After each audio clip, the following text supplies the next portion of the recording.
Councillor Gilderdale, from Councillor Kane, who is substituted by Councillor Shepherd, Councillor Vanderweyer, who is substituted by Councillor Fain, and Councillor Farouk, who is substituted by Councillor Jones. We now move on to item 2, which is the election of chair. The Cambridgeshire and Peterborough Combined Authority Constitution states that the committee shall appoint the chair and vice chair of the committee. The committee must ensure that the person appointed as the chair is an appropriate person who is an elected member of one of the constituent councils, but is not a member of the registered political party of which the mayor is a member. With that in mind, please can I ask for nominations for the position of chair? Councillor Bradman. I'd like to nominate Councillor Aidan van der Veer from South Cambs District Council, who's normally a member of this committee but hasn't been able to join us today. I understand he's agreed he's happy to be nominated. Thank you. Thank you. Is that seconded? Councillor Hunt?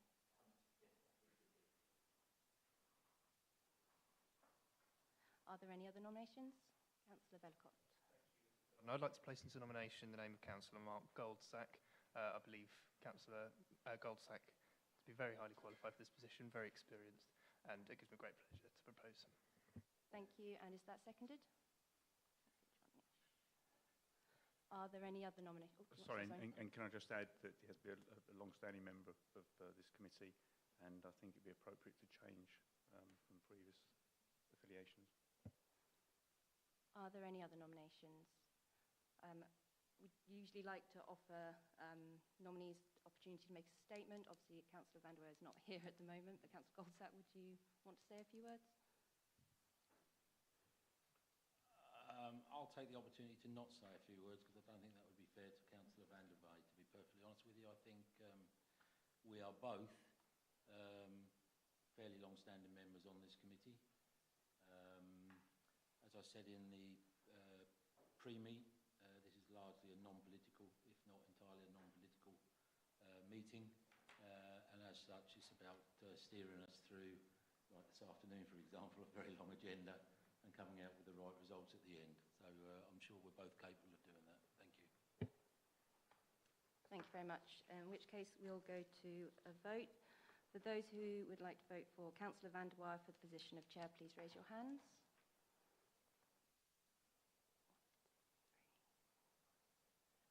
8. And those who would like to vote for Councillor Goldsack, please raise your hands. 1, 2, 3, 4, 5. Okay. With 8 votes for Councillor Vanderweyer, he is elected chair for the committee for the next municipal year. Councillor Vanderweyer is obviously not present, so we will move on to the election of vice chair to see who will run the meeting today. So please can I ask for nominations for the vice chair? Councillor Shepherd. And is that seconded? Councillor Belcott? Are there any other nominations for vice chair? Shall we go to a vote then? Those in favour of Councillor Goldsack being vice chair for the committee? That is unanimous. Thank you very much. Councillor Goldsack, please could you come and take your seat? Thank you.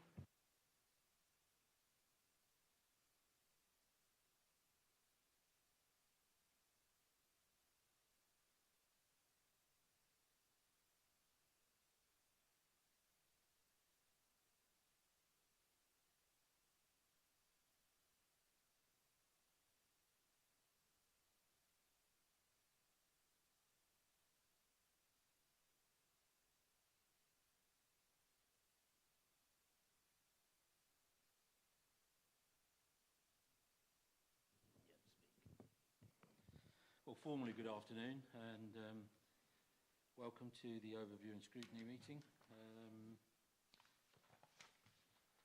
We're now at item 4, which is the declarations of interest. Does any member wish to declare disclosable pecuniary interest or non-statutory disclosable interest in any items being considered today?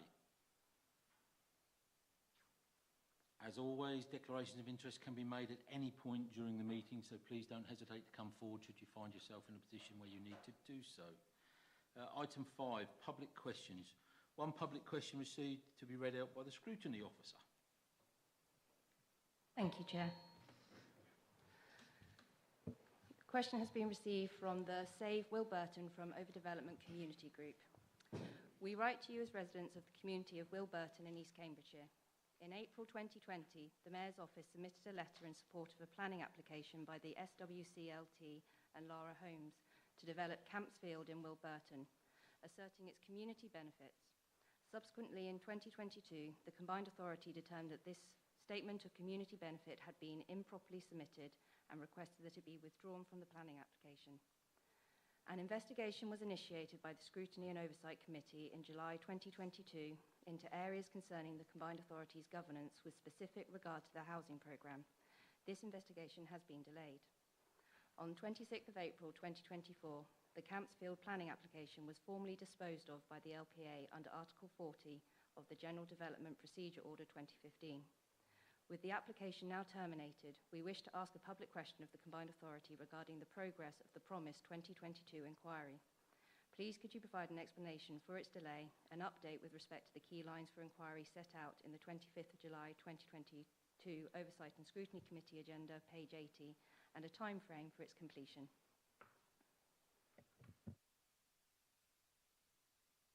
Right, and what's the actions with regards to that?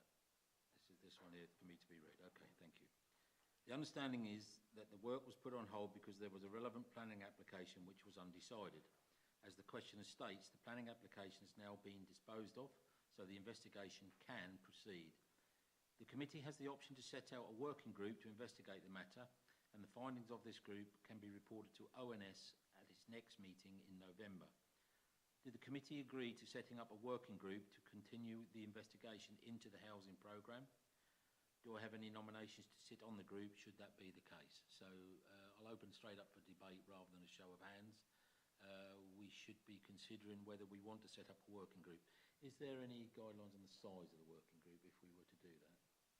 We generally say between 4 and 5. We would also advise for it to be cross-party if possible and cross-geographical if possible as well. Is there any restrictions on locality of members? You've got at least 2 designated members and myself as also a member of East Cambs here, and they would be the planning authority. I just want to make sure there'd be no issues up front if any of those members wish to take part in a working party. You don't think it's going to be a problem? Shall we proceed on that basis, and that's something we could perhaps get checked out? I'm happy to, if we have to reverse out later on, then so be it, but I wouldn't want to get off on the wrong footing. Yes. Okay. Right, so is there anybody vehemently against the creation of a working group to look back into what is a very specific issue for this locale? So nobody's against it? Please do. Yeah, I believe that we may be discussing a housing working group, which was established earlier. And I'm just wondering whether this is going to be entirely separate from that, to just look at this issue, or whether this issue might be rolled into the work that they're undertaking. Do we have any expectations on that? We do, which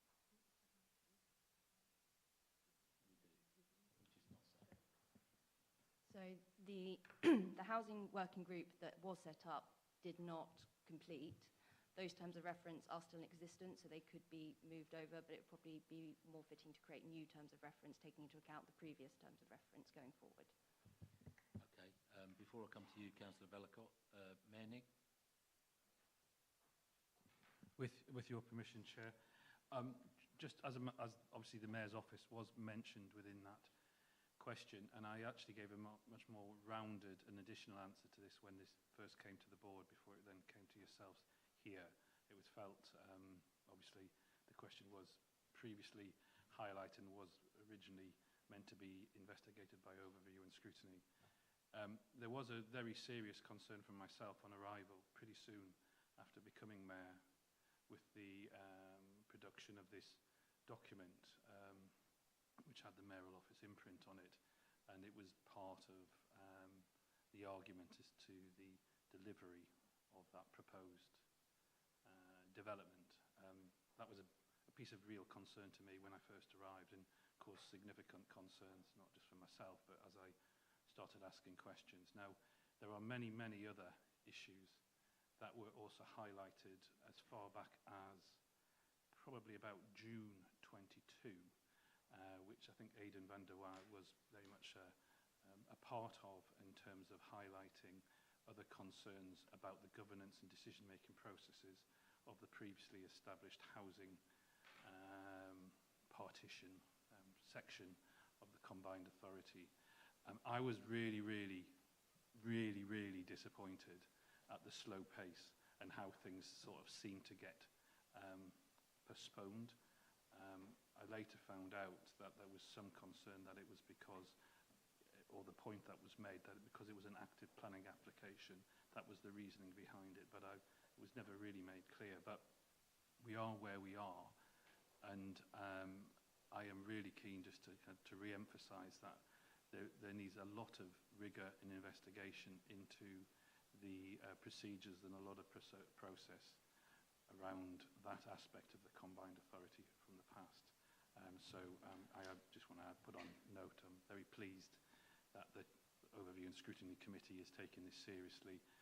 There's been an unnecessary delay, but I appreciate it needs to get on with now, and I'm grateful for the committee taking that forward. Thank you. Councillor Bellicott. Thank you, Mr. Chairman. This was obviously long before my time, this particular incident, but from my understanding, the combined authority has a right to and indeed should review its processes for the documentation it provided to that planning application, but that was information that it provided on community value. The combined authority does not have the final responsibility for such planning applications. I say this in order to ensure that the working party that we establish has specific terms of reference, that it doesn't sit and have a crisis of bureaucracy where it discovers everything in the combined authority's remit. We need to be very careful about how far this working party. I think that's a well put point. However, I would also add the point from the councillor to your right was what we've got here is we had a housing group focus working party. I'll be honest with you, I'm not sure of any output from that group in the 3 to 4 years I've been involved in the Overview and Scrutiny panel. So, you know, I'm pointing a gun and there's 3 fingers coming back at me here, so I'm part of that problem. What I think we've got, if I'm going to turn this into an opportunity, if people would go with me for this for a second, and that is that we have a very point issue here that requires a working group focus, I believe, to look at the specifics of this application for Wilburton/Streatham area. I think out of that specific review, for which we can get, I'm sure we could write some very neat terms of reference, could form the basis of a very active working group to pick up all the points that the Mayor has made, which I think would be a welcome focus to go back in, and that may well be the kickstart that this area of focus for us goes. Back to you, Mayor. It's just to follow on, my recollection is that there were, obviously there was a focus on the Wilburton Streatham development, but there were wider a job description for the committee written at the time, and I know where it is because I'm an I can provide it back to you, and I'm pretty sure if Aidan was here, he would acknowledge that it wasn't just the thing about one specific challenge, it was about the bigger process. Okay, sorry, and I'm conscious Councillor Shepherd's wants to work, but if I just come back on that and make sure that what I'm suggesting is not being misinterpreted. I agree. I think they are there. I think they just need revisiting. What we've got around this table is a fairly, and again, don't take this personally, but a fairly naive view of those reasons to be as a working group. But if we have a specific focus on this Wilburton one, I think that could then hopefully engineer some belief in taking this forward against those initial terms of reference. I'll come to you in a second, Councillor Braddon. Councillor Shepherd. Chair.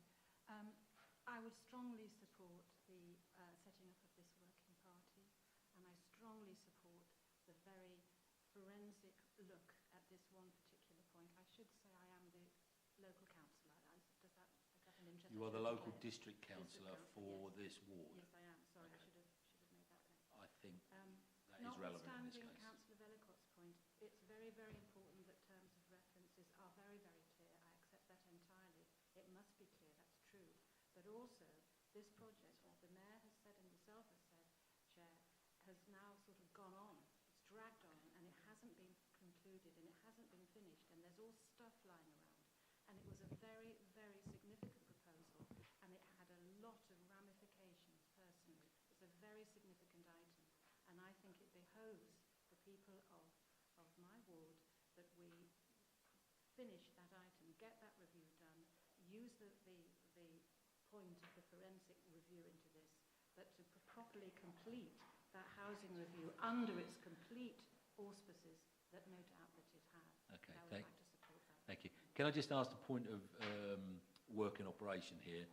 For the mics, if you could just bend them towards you so that they actually face. It's just a minor issue, but I'm not sure Did you not everybody hear? can I'm hear. so sorry. That's so much better. And I'll come to you. I'll come to you in a second, Anna. So that's. You want? No. I think people certainly got the gist of it. So, Councillor Bradman. Just one thing, for those of you who are thinking you can't see when the light's on, we were helpfully informed that when you press and it's active, it says speak. When the light's off, it says ready. When you've got the light on, it says speak. So that's helpful to people who haven't used them before. I was simply going to propose, yes, absolutely, that we need a housing working group, and this should be their first item of business, using whatever terms and conditions are available to us. Thank you. Okay. Are there any other points on this? Otherwise, I'm going to ask for volunteers. And as I said in the pre-meet, if volunteers don't step forward, often people step back and leave you stepping forward. So it'd be good to get, let's say, at least 5 volunteers to join this working party. Councillor Vellicott, you might to make another point. Chairman, at the risk of sort of slightly overlapping myself, I agree entirely with Councillor Shepherd that this is an item that needs to be looked at. We've got to be careful that the combined authority doesn't overstep into the remit of the local planning authority or the community land trust. We've got to be very clear before we agree this what the terms of reference are going to be. I think there's some homework for new members of this committee there then, because the terms of reference for the working party for this group are actually published and are actually available. If I could ask support here to make sure that they are recirculated to all members of the new committee here, I think that would be a useful exercise. From my recollection, Councillor Vellicott, they don't overlap. They are not ring-fenced, but they are pretty focused on where they're at. But having a refresh on that would be no bad thing. It is a shame, no disrespect to the sub that's standing in for him, it is a shame that Councillor van der Veer isn't here, because I know he has got a lot of history in this environment. So, do we have any volunteers for the Housing Committee? And just as a point, if Councillor Shepherd wanted to step forward as the local... Okay, all right, I'm doing my best here as a stand-in. Okay. So as a working group, would there be any issue if Councillor Shepherd, as the local representative, was to step forward on that? I kind of prefer it was there with another 4 or 5 that could, but I'm just wondering if there is any legal reason why the local ward member for any organisation, be that county, district, or anywhere else. Well, let's work on the basis there is no issue, and you correct us if we're wrong. Otherwise, we'll never make forward. Yeah. Councillor John. Councillor John, niche. Yeah, it's great when you see that way. I can't see I know, names yeah, I just now. realised that. Just a question which may help the officers understand whether it could be an issue as to whether Councillor Shepherd sat on the DMC and or has previously voted on that application might have an indication. But I was also going to, at the risk of putting my hand up, offer, and my time is tight, even though I am retired, but I would offer to go on housing, as I have a bit of knowledge of housing and stuff like that, as a previous portfolio. I take that as one volunteer. Oh, can't believe I've just done that, Chair. Councillor Shepherd, were you wishing to volunteer? Right, well, at this stage, that's a perfect... just as a point, Councillor Shepherd is a sub to this committee. Subs can sit on working groups. I wanted to validate that in public forum for everybody, so that's perfectly fine. So we've got two. Come on, it's like a game of bingo to start with. I think it would make sense in his absence to say that Councillor Van der Veer would want to be an offer, but I'm not sure he would if he was the chair, so we don't know. We could ask him to confirm. We could get him to confirm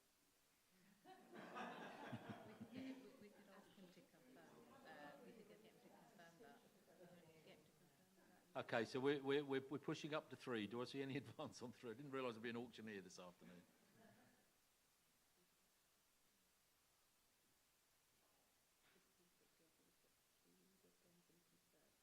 Yeah, yeah. I can say up front now that I don't think I should be on, only that I am also the chair of East Cambridgeshire, and I think that might put me in a potentially future awkward position. So I'm not saying it would or wouldn't, but that's my I'd like to be involved because I think it'd be quite a fascinating thing to look into, but I don't think I should as the chair of East Cambridgeshire. So anybody else want to come forward with their reasons why they shouldn't and let us pick at them?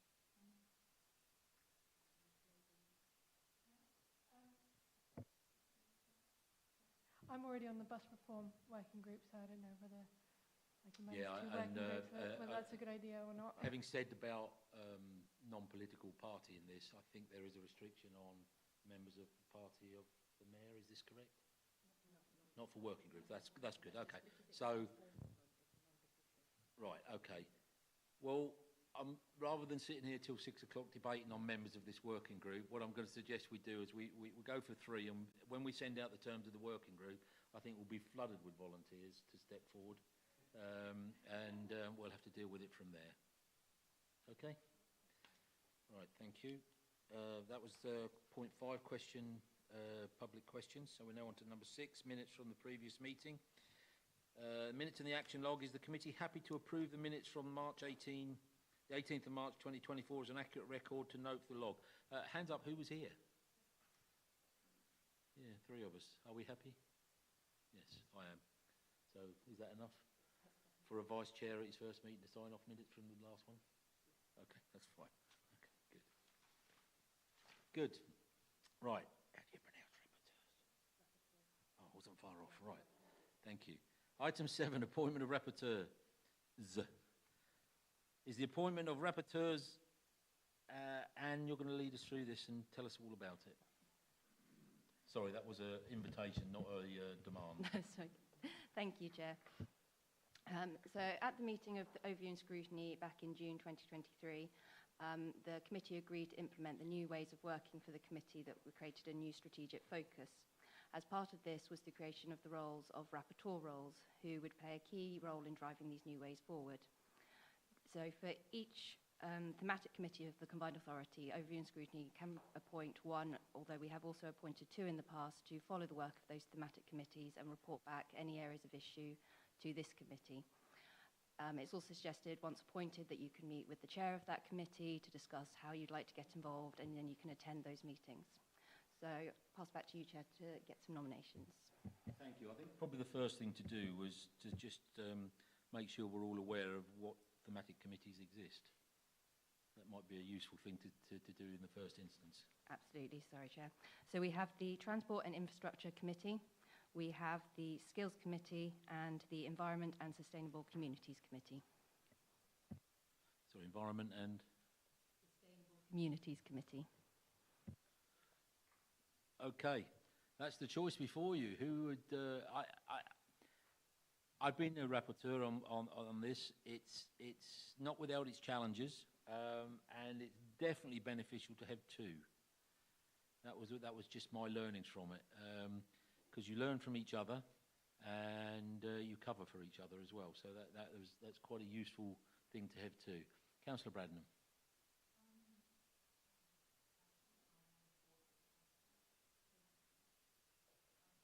Put my name forward for the transport as one of the however many transport rapporteurs.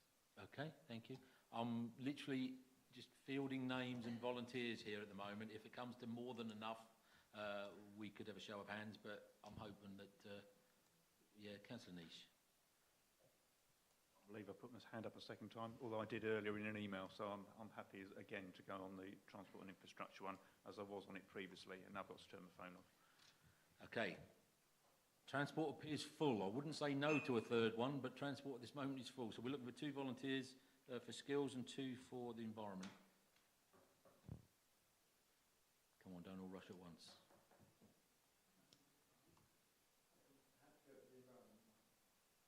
Thank you, Councillor. Got that? Councillor Martin Khan. Councillor Khan, yeah. Okay, so as I'm not the chair, I'm just the vice chair, maybe I'll put myself forward for skills then, if I can. Okay. Anybody else want to join me on skills, or our colleague on the environment one? Particularly if anybody's on the environment. Yes, Vi. I can join you on skills. Lovely. Come on, we can do this. One more. Okay, come on, I'm not going to push you too hard. That's good. To get 5, I think we struggled for 3 the first time we did it, so to get 5 is pretty good going. Can I ask you, Anne, can you, if it's not already done, can we just recirculate a role guide to what being a rapporteur is? And those names, if you could make sure that they are all circulated with the relevant CPCA contacts and how we get to them to move forward on that. Just from experience, I would encourage you to... Oh, okay, sorry. There are, of the 5 that were standing, could we just raise a hand if you just volunteered to be a rapporteur? Come on, John. Right. We must take a vote, a simple majority of constituent members. So is everybody happy that these five fine-standing people become rapporteurs for this committee? Everybody happy? Yes. Show of hands, please. Yes. That's unanimous. Okay, you happy with that? Okay, thank you. Right, so we'll circulate that stuff and move forward. Good. We're rattling through this. We might see hop at 6 after all. We're 10 minutes behind already. Hang on, there was a 5-minute late start. That's not my fault. Item 8 is the forward plan. We are asked to review the Combined Authority forward plan and discuss any upcoming items from the board or thematic committees we wish to add to our work programme. At future meetings, this will be an opportunity for the rapporteurs to provide verbal updates on any areas they feel. This should be a quick item, because what I'm going to encourage us all to do is make sure we've got this right for the next meeting, because I wouldn't think we've got a lot of input on this today. Is everybody okay with that? Right. Yes, can I just ask... Councillor Bradman? You're on. It's not... have we got the forward plan in front of us? There's no link. It's not in the papers. And also, I just wanted to point out that, and I'm not being picky here, I'm just puzzled because there are some things that are itemised items on our agenda for which we don't have a bookmarked item, and I know that's possibly because we haven't got any papers, but for the forward plan, I'm surprised we haven't got an item on the agenda, or maybe it just hasn't been bookmarked. I don't know. I'm just sort of struggling to find it. I think that's really good feedback, which I'm sure has been taken on board. But for the sake of this meeting... So is there one? No. Well, there is a forward plan, but I don't think... There is a link? There should be a link to the forward. Where? I don't think members have found that link. No. Look, I don't want to labour the point and look for it now, because that will involve people reading it when I want to be moving on to the next item. However, can I ask that link is recirculated, and that will trigger everybody to have a look for future, so we can bring to this meeting things that the main board will be looking at in the months ahead that we may want them to take a deeper dive on and give them some steering. Okay? Item 8, bus working group terms of reference. Item 9, I can't count. Item 9, I do apologise. The report asks us to ratify the terms of reference which were circulated to committee members in April and are attached at Appendix A, and to agree the appointment of Councillor Divkovic made at the informal ONS meeting on the 1st of July. Do we have anything to add to this? The next point? Okay, we've been advised that Councillor Kane has stood down from the bus working group, and therefore we need an additional member to sit on the bus working group. Don't all rush at once. Are there any other nominations to be on the bus working group?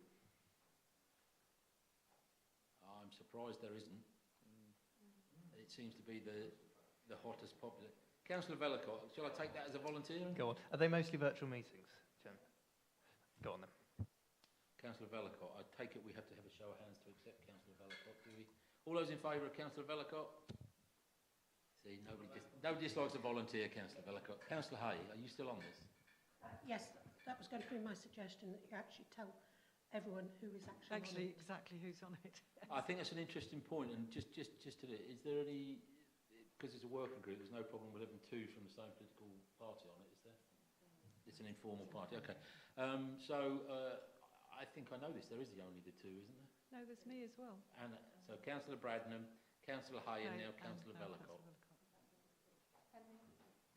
Wow, there's four then. I thought you said three. Well, there were 3 now. Okay, well that's good. We've got 4 on that one. Okay, so do we agree to ratify the terms of reference and appoint Councillor Dickford? Please forgive my ignorance. Yes. All those in favour? I think that's carried unanimous. Sorry, I'm saying that. Are you agreeing that was carried unanimous? Yes. Good. Did the hands shot up and shot down again in case they were volunteering for something, I think. Yeah. Okay, we're going to move on to item 10 then, the corporate strategy and budget process for MTFP and scrutiny arrangements. Item 10 is the, Rob, I think you're going to introduce this report. Welcome, Rob. Rob, just again, I'm very conscious we've got a lot of new members in the room.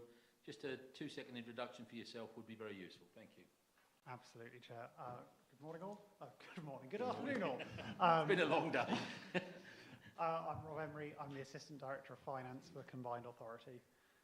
So my boss is the Chief Finance Officer, Janice Gotts, and she's, fortunately for her, on leave today and for the next 2 weeks. So you've got me instead.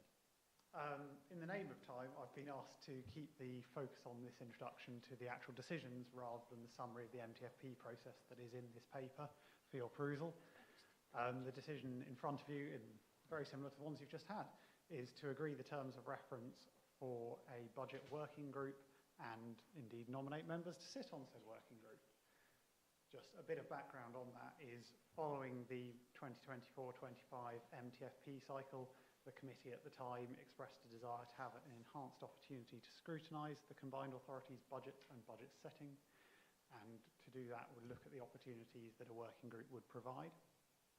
This paper sets out proposals for that, including the creation of that working group, and that's to facilitate your strategic scrutiny of our performance and budget setting. If the committee agrees this, there'll be 2 rounds of meetings for the working group. The first one a little after the halfway point of the year, and that's to scrutinise the in-year performance against our budget. And there'll be a second round during the annual consultation period in which the draft budget has been approved by the board, but before the final budget is set. And that working group will get a chance to scrutinise that with directors from across the organisation on how that proposed budget is going to deliver our strategic objectives. The plan for that is 3 one-hour meetings in the first set and another 3 in the second, each one focusing on one of the 3 key areas of the combined authority: place and connectivity, economy and growth, and the corporate core. So it's the time commitment would be those 2 sets of 3 one-hour meetings, and of course any preparation time.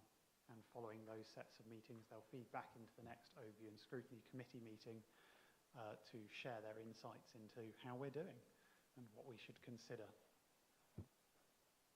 Is that, just to be absolutely clear, yeah, speak is a good thing, sorry.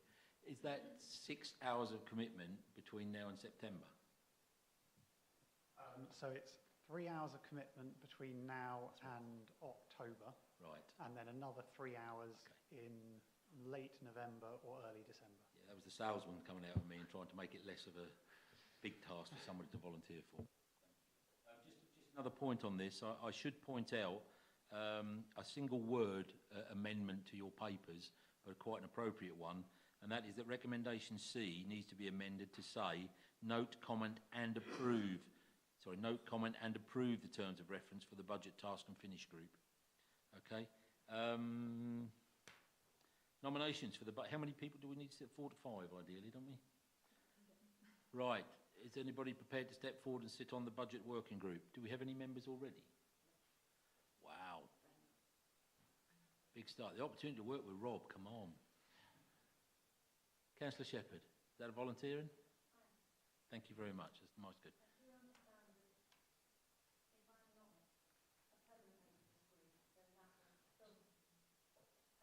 Complicated because I'm a sub. You're on. I understand it's complicated because I'm a sub. So but I'm in good faith, I'm putting myself forward. Let's hope that East Cam has the good faith to put you in, because we've not had anybody volunteer for everything, so that's really good news. Thank you. And Councillor Antunes, substituting for Councillor Mohammed Farouk. So again, are you volunteering as yourself, which you can do as a start, I understand? Yeah. Yes, I'll volunteer myself, yes. Thank you very much. Anybody else wish to volunteer for this?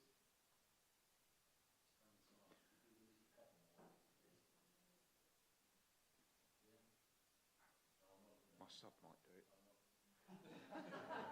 But I can't speak for him.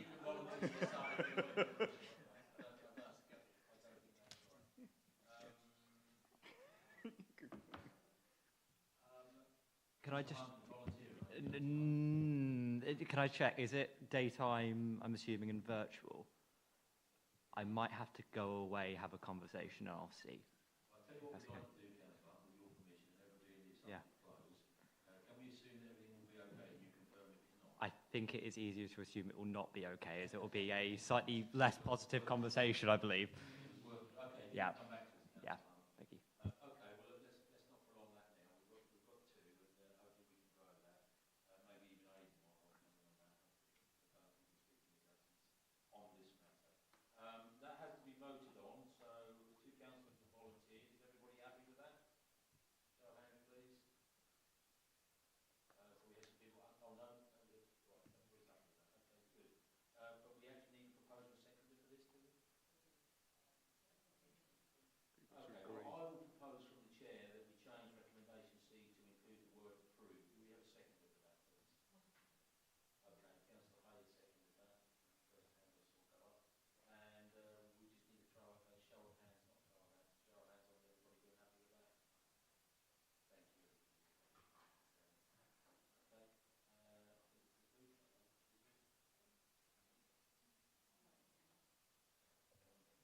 Normally quiet. Thank you very much. Okay.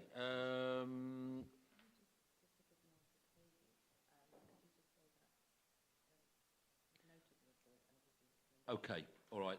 This is for the sake of not my mic not being on. So we note that we had to change to include the word approved. Note, comment, and approve the terms of reference. This is for item C on the paperwork, and it was proposed by Councillor Hay, seconded by. Proposed by me, Councillor, seconded by Councillor Hay, and was a majority that accepted the position we're in. And the report is duly noted. Thank you. I'll leave my mic on. Okay, goes to number 11 on the agenda, the State of the Region. State of the Region, Kate, I think, was you going to present this. Welcome, Kate. Do we have Lawrence in the room as well? Do we have Lawrence in the room as well? Right, we should also be joined online by Lawrence Oakes, Ash from City Science. So we'll just give him a second to come in. That's right, just while we're waiting for Lawrence to jump on. So thank you, Chair. I'm actually presenting this paper on behalf of my colleague Jules Yent, who unfortunately is not able to be with us today. But what you've got in your pack is a draft report and details about an interactive dashboard. The State of the Region is a culmination of about a year's work, produced with a broad range of partners. That's many colleagues from your constituent councils have been involved in that, to pull together what we hope and believe is a high quality and actually innovative evidence base called the State of the Region for Cambridgeshire and Peterborough. As you've mentioned, Chair, Lawrence Oakes Ash is on the call from our consultants supporting this piece of work, City Science. Lawrence has messaged me to say he is struggling to hear us. So if we have any questions, I think it will be close to the microphones so that he can hear us. And he is just going to give a little bit of background to the report and to introduce the dashboard. If I may just set the scene a little more, the development of the State of the Region evidence base is a key activity within the current improvement programme. And it's important in that it will provide the evidence base that will underpin future strategies, policies and decision making, and for that reason we wanted to bring it back to Scrutiny Committee. Members who've been on the committee for a while will have received some updates from Jules. You'll have also had the opportunity to attend member workshops, so I'm hoping for some members who've been involved in this journey for a while, what you're being presented with isn't a complete surprise. For others, it will be newer. As I said, the purpose of this review, and you'll see this in your packs, is essentially to have a better understanding of the region to inform better decision making, and this is something that combined authorities up and down the country do produce. So it's something that you're hearing about the state of the region 2024, but we anticipate producing a state of the region every year. So there may be feedback that we're receiving through this process that we can't necessarily amend in the State of the Region 2024, but we will look to implement that in the next iteration of the report. Within the report, it talks about us taking this to the July board. That depends on the feedback that we receive, not only from this committee, but from other partners who are also commenting on the document. So we will be looking to make a call on whether this goes to, as I said, the July board, or actually whether it's more appropriate for it to go to the September board to ensure that we've had time to fully respond to all of the feedback. So I'm going to stop there if I can and introduce and pass over to Lawrence.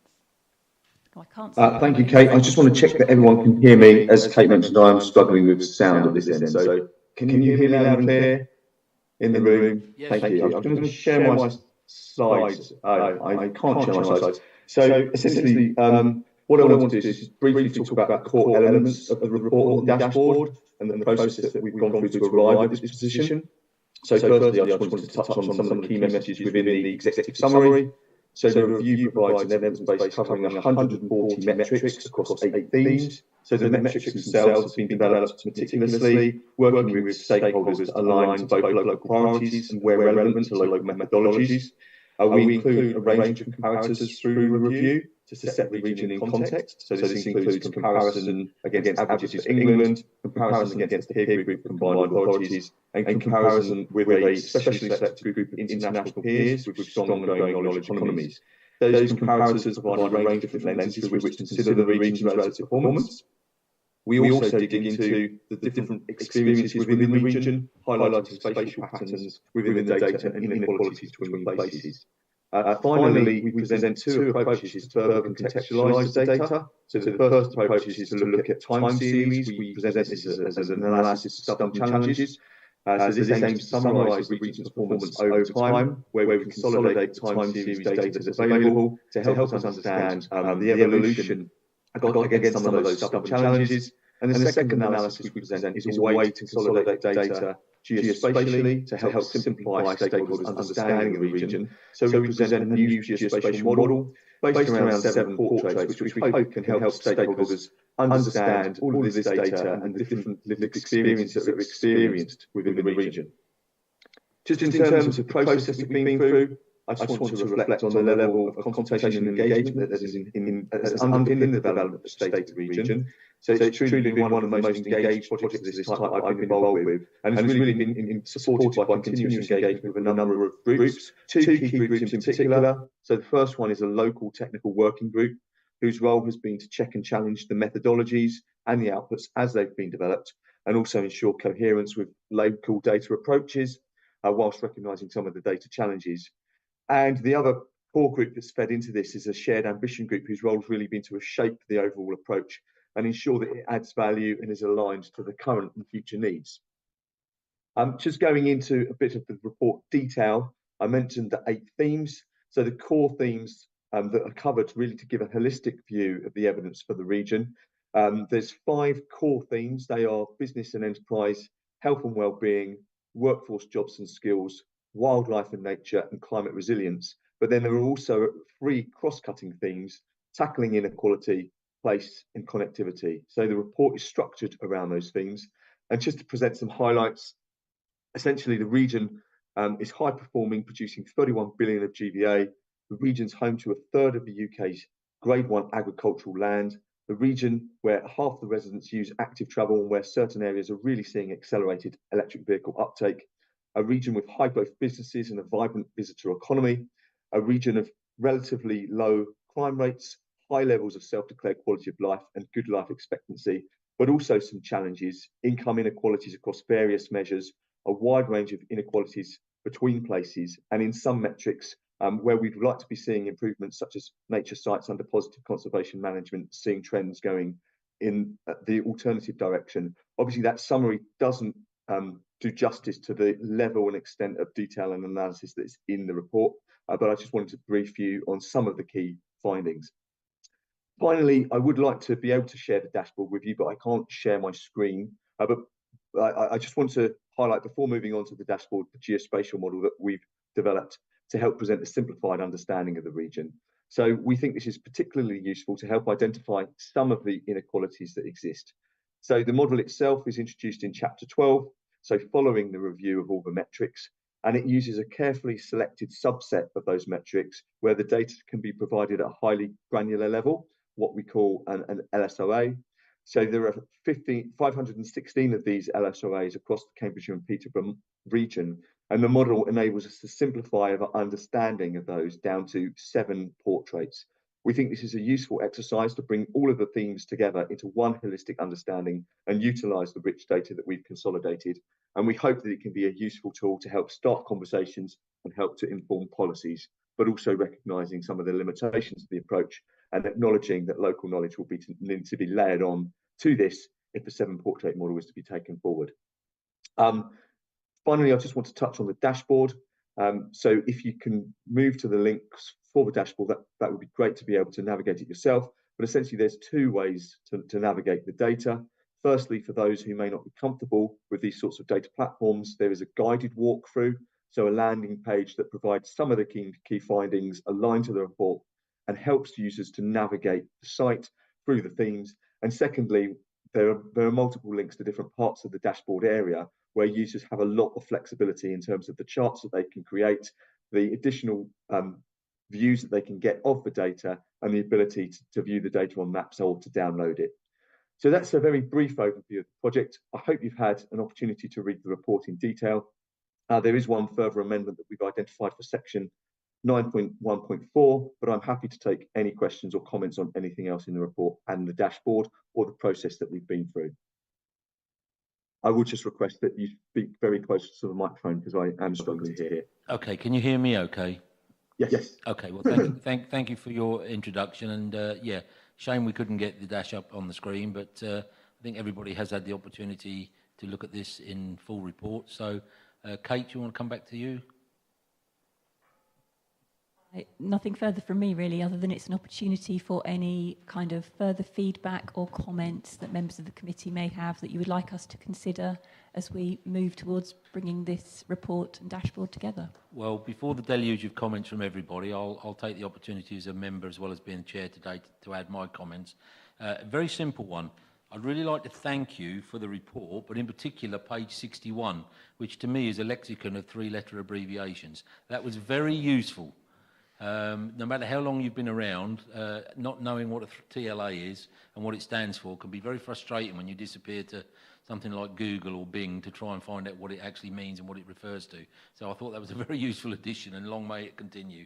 But I've just, at the moment, I haven't really gone through the report to disseminate the data in great depth, but I have read the report as a first pass, and I found it very informative.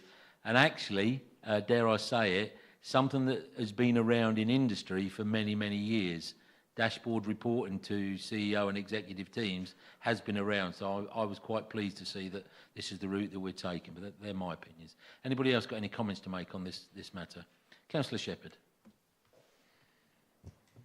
Yes, I'd like to put my endorsement. It's a brilliant report. I'm really, really impressed. It's great. Thank you very much indeed.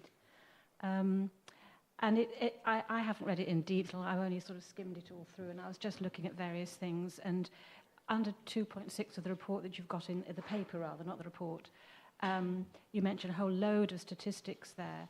And quite a few of them, you say, these has been increasing for a while, this has been decreasing for a while.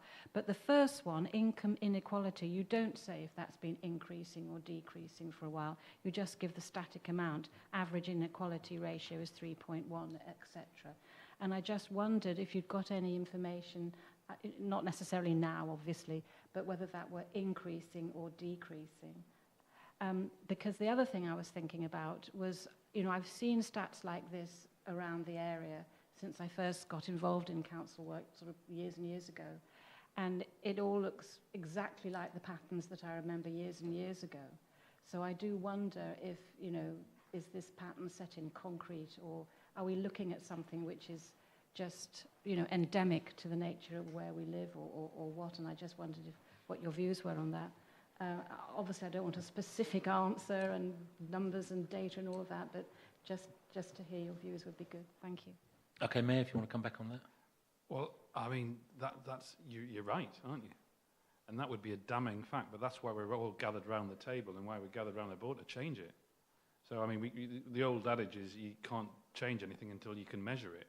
So that's the idea of, the hard work that the officers and the teams that we brought in to do it. And, and front and foremost, mayoral priority, working within the stuff that we're doing around, shared ambition statements. It's all about tackling inequality. So, let's put it to the front and foremost. It is the shame of this county about the increasing inequalities that have happened over years, geographically, within cities, across intra-regional. We have to do something about it. And this is the starting point where the point is, and you as overview and scrutiny, you should be holding to account the combined authority, because we're saying we want to do something about it. And if we don't do it, then we're not doing our job. So thank you for the point. So just to come back on the data, there are a couple of different data sets that refer to income inequality. So there is a gender pay gap, which is shown over time, so you can see the trends in gender pay gap. There is one indicator in there which is a static indicator for the latest data on income inequality, and that looks at the highest earners and as a ratio to the lowest earners. So that one is static, but the income inequality in terms of gender pay gap, that is over time, and the overall incomes as well is also over time and then separated by local authorities. So there's a range of different areas which we look at income inequality. Some are time series and others are basically the latest cut of that data. I think, if I may summarise that, I think there is an awful lot of information in this report. I freely admit that I've read the report. I haven't digested it. It's a report that's going to be used by me as a reference point to go back and check things. But I think Lawrence and Kate could comment on this bit. As with all of these reports, and I think this is what the Mayor was saying, this is the starter for 10, and it's up to us to evolve it and find areas to focus on and change. And if there are things out there that want change, again, the Mayor has made the point, then how can we measure where we're at and what's going on now before we can know whether we can improve it? Any comments on that, Lawrence or Kate, before I come to other members? And I think you're absolutely right. And in some ways, you're starting to link to the next item on the committee's papers around the shared ambition, which is, taking some of this evidence base and the insight, as well as input and engagement from stakeholders to actually say, what are the things that are most important for us to be focusing on, to address, to build on our positives and the region's strengths, but also to perhaps address some of those stubborn challenges. Okay, thank you. I have Councillor Hunt and Councillor Vellacott. I've noted there and just talk, and yourself. Yeah. Okay, so we'll go in that order then, please. Councillor Hunt. Thank you. Your comments link in quite well to mine because of, firstly, to echo the thanks of my fellow councillors, but also very glad to hear that this will be updated annually. So my question is, how are we going to get feedback on this from stakeholders, from the public possibly, to see how this can be improved, make sure those metrics which people need to see in there are actually included, and how things could be moved in or out of the report? So in terms of stakeholders, as Lawrence mentioned, we have a couple of a technical group and a working group, and I chair the working group. We've already got, I think, penciled in some lessons learned opportunities to just consider how we've approached this and how we could do it better. We haven't rolled this out to the public yet. That's something that's planned for kind of the autumn time, but we absolutely will look at feedback. I mean, the idea of the dashboard is that people can slice and dice, pick and mix, and take the areas that most interest you. But we absolutely will need to be looking at user feedback for that dashboard. We have done user testing, of course, to inform it, but there will inevitably be things that we know we can do better. Can I just make a suggestion on that, just to pick on that subject before I go to the next speakers? I think it's also beholden on this committee to review that regularly. So maybe that should be an amendment to our forward plan, that this is an item that we should review. I would suggest twice a year, to make sure that we're capturing things for people to look at and move forward. So I think it's a really good point, Nathan. Thank you. Councillor Vellacott, you were the next to raise a hand. Please. Between yourself and Nathan, Chairman, it sort of half answered my question, which is that in the sense that this document, I think, is a positive step forward, and it's good to have that basis for review. If it's renewed each year, is that going to be progressive sort of from using this as a starting point, or is it going to be a sort of wipe of the data and we start again? I can just confirm it's using this as a baseline and building on it. We're not starting from scratch every time. Thank you. Councillor Divkovic? Yeah, I think this is excellent, because even as councillors, when we're thinking of addressing issues in our own constituency, we're trying to look at also the data to start from. So this is a really good starting point. Now, Kate McFarlane, you said that it's going to be updated annually. And I've just been looking at the data, and the data that's been corroborated has been, say, using ONS census data. But the census is obviously updated, I think, every 10 years or so. So how do you plan on, obviously, updating it annually, but then, obviously, the data sets or the data that you're corroborating isn't updated annually as well? So how are you planning to manage that?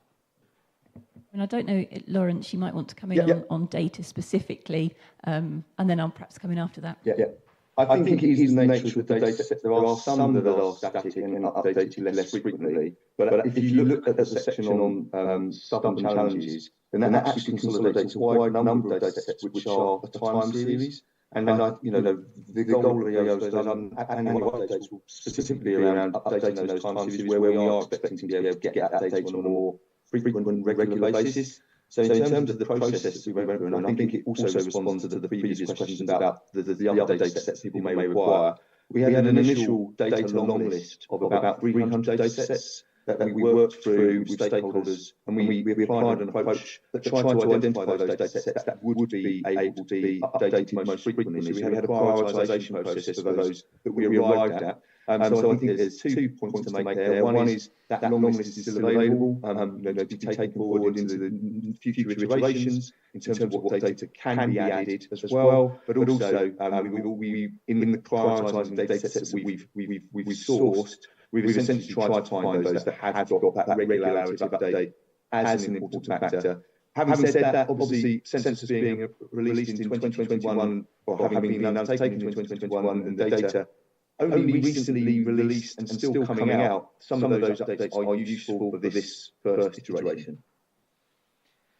Thank you. I think that's the questions that I saw with people asking. Lawrence, Kate, thank you very much for presenting the report. We were asked to note it. I think we can duly state that this committee has noted it. Happy with that? Okay, so thank you very much. Thank you, Lawrence. I don't think you're staying for the next section, but thank you very much, Lawrence. Thanks for your input and work so far. Thank you very much. Thank you. Okay, moves us on to number 12. I apologise, Councillor Bragman. Before you go on to the next thing, thank you, Chair. I just wanted to point out that if anybody downloaded the agenda pack, the links are not in the agenda pack. They're only on the version if you look on the website directly. So I'm just wondering, why were the links to these reports not in the agenda pack that people might have downloaded? Can we deal with that offline and come back to members on? Thank you. It's not the first time I've sat in this committee. It's mood lights. Okay. No, that's wonderful. Okay, so we're now on to item 12, the shared ambition, which I'm pleased to say is a report to be presented by Kate. About that, me again. Just want to introduce briefly this report, and I'm hoping that you've all had the opportunity to read it. But the development of a shared ambition is a priority for the combined authority. This is something that we are leading, we are convening, but absolutely co-developing with partners and stakeholders. What you can see in the report is the engagement to date, predominantly with stakeholders through a series of workshops that has included invites for combined authority elected members to come along. So that took place, I think, on the 13th of June. But there have also been a broad range of stakeholders, workshops and specific workshops for Combined Authority Board and Chief Execs to come together. So this is being very much convened by the Combined Authority, but the output will be something that we hope is truly shared, as the title suggests. The important part, I suppose, is the appendix to this report, which is Appendix 3, and this is particularly where we would like input and comments and reflections from yourselves, as we're also gathering it from a wide range of other partners as well. And that is, Appendix 3 includes the shared ambition matrix, which includes the kind of the circle that you will see there, which talks about the values, the 3 values, the 4 outcomes, and the 12 commitments. So on that appendix, you can then see a little bit more detail on the 4 outcomes and the 12 commitments. And through the engagement that has taken place so far, this is the output of that engagement so far and is the current draft, which has identified these being the most important outcomes that we would want to see delivered in the region, and the commitments being the most important 12 areas that we think we need to focus on. So as I've said, this is draft. Drafting will be continuing over the next 4 to 6 weeks, and this is an opportunity for overview and scrutiny to feed into that. Next week, we will be really pushing ahead with our resident engagement. We've done some already, so there is social media activity taking place. There is a website, which again is referred to in the report, and we've held a number of resident focus groups. We're not looking for huge numbers of resident engagement. We're looking at the quality of that engagement, which is why we've really focused on focus groups.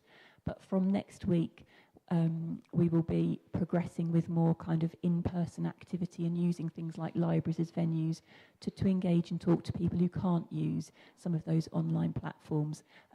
A little thing called the general election meant we had to just do a little bit of rephasing because of that pre-election period.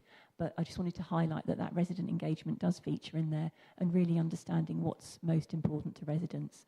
The shared ambition itself is really aimed, as it says in the report, for key stakeholders, partners, for place leaders, for elected members to really pull together and draw together what collectively we think we should be uniting behind, and both celebrating the strengths of the region and the opportunities for the region, but also some of those areas, as the Mayor talked about, some of those areas of tackling inequality. So I think that's probably my overview. I'd like to open it up for kind of any comments, thoughts or reflections. Thank you. The first thing is, Kate, I can tell you that you're the winner of the general election use word, so bingo, well done. It's the first time that was mentioned today, so well done. Any comments or questions on this report, particularly to Kate, please? I'm seeing none, but I'll give you a hand. Yes, John. Yes, you are. I should speak now. Just a minor one, and I'm no expert in these areas. From the diagram, when I look at it quickly, which a lot of people will do, some of it seems to blur. The colouring seems to be a bit, and it could just be an iPad or something like that, but it might want just checking with those that are experts in those areas, because especially when you're talking about the outside one, the overarching values, they almost seem to go into one as opposed to be looking at being separate. Just a minor aspect from there, from me. Thank you, John. I was going to add one if I can, and I think it's just a procedural one, and that is that this is very, very much a new committee starting today. I think it might be beneficial, you may get none, but it might be beneficial exercise if you were to send the report to the new committee members, inviting feedback and comments, because not all of us have had the full opportunity to go through this report, nor the previous one, if I'm honest, and come up with answers and questions for today's meeting. So I'm just thinking for you to get full benefit from the members in the room, that might be a good way of doing so. And I can just confirm, I'd be more than happy to do that, because we're actually looking at planning an online session for elected members of all the Combined Authority committees to come along and have an opportunity to understand a little bit more about the shared ambition, what we're trying to achieve, but also an opportunity to feedback. So yeah, more than happy to take that action away. Okay. Do I see any more questions or points on this? Councillor Vellacott? Can you turn your mic back on again? Sorry. Yeah, there you go, you're on. Apologies. So I was just wondering in terms of inter-regional stakeholders as well. I'm in an area which relies on connectivity to Newmarket and places like that. So in terms of the connectivity quartile of that diagram there, how is the Combined Authority sort of intending to engage with stakeholders outside of its region? Thank you, that's a very good question. So we have sought to engage with the likes of England's economic heartlands and the Oxford-Cambridge pan-regional partnership. So some of those, when you talk about connectivity and transport connectivity, making sure that we've deliberately sought to engage them. Just to make that slightly more parochial, because I live in the adjacent village to Councillor Vellacott, is there ongoing dialogue with West Suffolk, Suffolk, Norfolk, you know, the adjoining counties, Bedfordshire, Lincolnshire, whoever adjoin areas of Cambridgeshire? Because I think if you look at the map of our greater Cambridge, sorry, this county's area, there's a lovely little indent on the right-hand side of this, which is Newmarket. That's actually West Suffolk or Suffolk, depending on what you want covered. So is that something that's ongoing, Kate? Thank you, Mayor.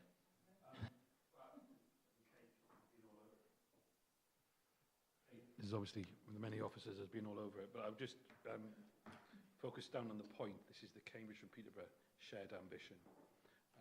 Obviously, we do need to be mindful of our near neighbours, but this is it's a bit like one of the things that brought the combined authority together. One of the documents that's often talked about is the SPEAR document, the Cambridge and Peterborough Independent Economic Review. So obviously, it's very much something along those lines, where we have to be mindful of our neighbours and the ambitions. Only this morning, I had the benefit of speaking to the leader of the County Council for Norfolk about, I'm going to put the general election out there twice. It's very much a kind of put it out there by the Prime Minister, inviting Metro mayors down on Tuesday to say very demonstratively, the evolution is king here, and we need to be at the forefront, and be it with the state of the region to know what the measurements are and what our challenges are, but also being front of the queue when it comes to kind of driving the ambition for this country in terms of economic growth. But I can't answer for everybody's ambitions in Norfolk, or nor should I. So I think there is an element of having to kind of plough our own furrow on this, but with being mindful of the points that have been raised. If I'm honest, I think an awful lot of that question actually applied to the state of the region, probably more than the shared ambition. But I take the feedback. Thank you very much. Councillor Bradnam. It's just a point of the ambiguity that Mayor Johnson has just clarified. It's not entirely obvious who is sharing, and I'm understanding from the Mayor that it's Cambridgeshire and Peterborough who have a shared ambition, but that's why others have asked about, is it shared with other authorities? So I just think we need to be clear who's sharing here. Yeah, I understand your point. That wasn't where my follow-up question came from. My follow-up question came from, is there elements of other local authorities that we are taking in that could influence our shared ambitions? That was my question. I think that was answered, but I understand your point. There's a real opportunity for misunderstanding when, and I'll just say here, that where this authority maybe thinks in terms of what this authority is doing and forgets what other like that other authorities are doing very similar named things which could be misunderstood as being what we're doing. Anne Gardner will understand this, because okay, do you see what I mean? It's just, we need to be careful how we name things so that we don't mislead other people into thinking your point is here else. that this is the ambition of the combined authority, exactly. not the shared ambition of the geographies. Exactly. Is it not? Mayor, come back to that. You are a member of the combined authority. Yes. Yes. You are a member. Yes, you are a yes. member. You're all members of the combined authority. Yeah, but who this we is our. It is. We are sharing it together. Absolutely. No, And but if you remember, Mayor, earlier on, people were saying, shouldn't we look at how we're relating to, say, transport in Suffolk and places? And I think that came from the wondering whether we're sharing with other partner authorities. And I think this is sharing is what, the sorry? combined. Well, it's because it's called shared ambition. No, it's the. I think we're getting into semantics of language there. Then, it's when you share something together. Am I? So maybe I'm not an English literature student on this one, but when you have a shared ambition, I mean, you could change it in another word, and I'm not suggesting we do, but it's a combined ambition. You know, you could have, as we are the combined authority, it could have been the Cambridge and Peterborough combined ambition, but sharing. I mean, it's never come up before, but it's a challenge. But I appreciate that. You know, it's just been pointed out to me. And I think this is a good get out of jail free card to lay at this moment in time, which is obviously one of the things that was mentioned by Kate is a working group at a meeting at the start, and that's a chance to have a really good look at this. But I, for one, think I've got. I totally understand your point, Councillor Bradnam. This is the ambition that's shared within our combined authority. Yeah, yes, that's how I see this. And some of the questions asked could well apply to some of the previous items on this agenda. But we're talking about this as the shared ambition. I see this as the shared ambition of all the constituent components of this combined authority. Okay. Point you're making, one of the things at the most recent, rather enthusiastic shared ambition workshop was we are very mindful that, you know, when this lands as a document, there are different audiences, and we need to be careful how it does it. You know, there's Joe Public, but there's also, as you say, external bodies, how we want it, but ultimately it's shared, combined. Go up Roger the Thesaurus and find another word which might help in terms of kind of get that. But we could have said Cambridge and Peterborough collective ambition. I think it's you've got it on the head, Chair. I think we're there. Is there any other comments on this matter? Okay, well, Kate, you're doing a sterling job. I very much thank you for that. But I'm going to go on to, we were asked to provide feedback and note that last report. I think it's fair to say we've done that. So item 13 is the corporate performance report to be introduced by Kate. Got a starring role this afternoon, Kate. This will be the last one from me, you'll be pleased to hear. And it might be helpful. So again, my colleague, unfortunately, Jules Yent, is not able to join us today, so it will normally be Jules Yent that you will see presenting this report. This is the corporate performance report for the Combined Authority up to Q4 of the 23-24 financial year. It includes the summary report, balanced scorecard, a dashboard for each KPI, and then a dashboard for our most complex programmes and projects, along with an update on headline priority activities. Colleagues or members who've been on overview and scrutiny for a while will be getting into the swing of receiving these reports and have already provided some really, really helpful feedback in terms of how we can consolidate performance against target and performance against direction of travel. So there have been some changes into some of those RAG ratings, and also changes that have been suggested by scrutiny include the introduction of more trajectories and some more visualizations. So work continues to introduce more financial KPIs and more targets. And further workshops will take place with members to review particularly the state of the region indicators within the corporate performance dashboard. 2 items ago, I talked about the new State of the Region report, and you could see that there are a huge number of new metrics. There is an opportunity now with produced or nearly producing that State of the Region report to revisit some of the metrics that sit in the quarterly performance report. So that's part of the future development. And finally, just in terms of programmes and projects, they are classified as the most complex. So these are ones that the Combined Authority fund. this absolutely doesn't capture all of the activity of the combined authority, because that would be huge. But again, in terms of the feedback, we have just highlighted those most complex programmes and projects. So that's most significant in terms of financial value, strategic fit, or impact if they fail to deliver. At the end of April, there were 7 programmes and projects, which you can see in your report, and there's a high degree of confidence in the delivery of those for 5 of those, and as you can see, identified an assessment that without action, successful delivery is potentially in doubt for 2 of those projects. So I've just tried to give a little bit of an introduction to the report, because I'm very aware there are a large number of new members here. This is something that you will receive quarterly. There will be an opportunity in informal meetings to go through the quarterly dashboard. There's also an opportunity to identify if there are any areas that you would like to do a deep dive into some of these committee meetings. So what you've got before you today is kind of a general overview report, but there is an opportunity, as I've said, to consider deep dives or areas that you would like to explore more fully as well. So again, I will stop there.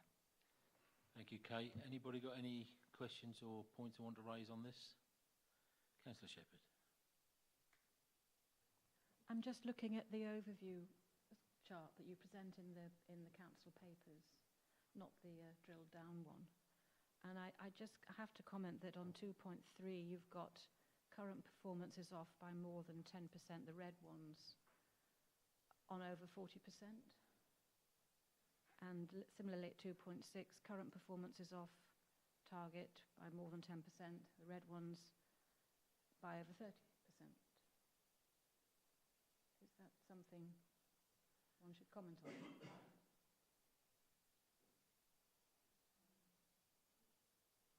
I'm not looking at the deep thingy, I'm looking at the pack that you presented in the paper. Sorry, I'm just trying to... It doesn't have page numbers, mine. It's the actual overview and scrutiny paper that was presented, and it goes through, and it's paragraph 2.3 and 2.6. It's got the charts, and I take these are, it doesn't say what those performance targets are. I'm assuming they are the combined headline of everything.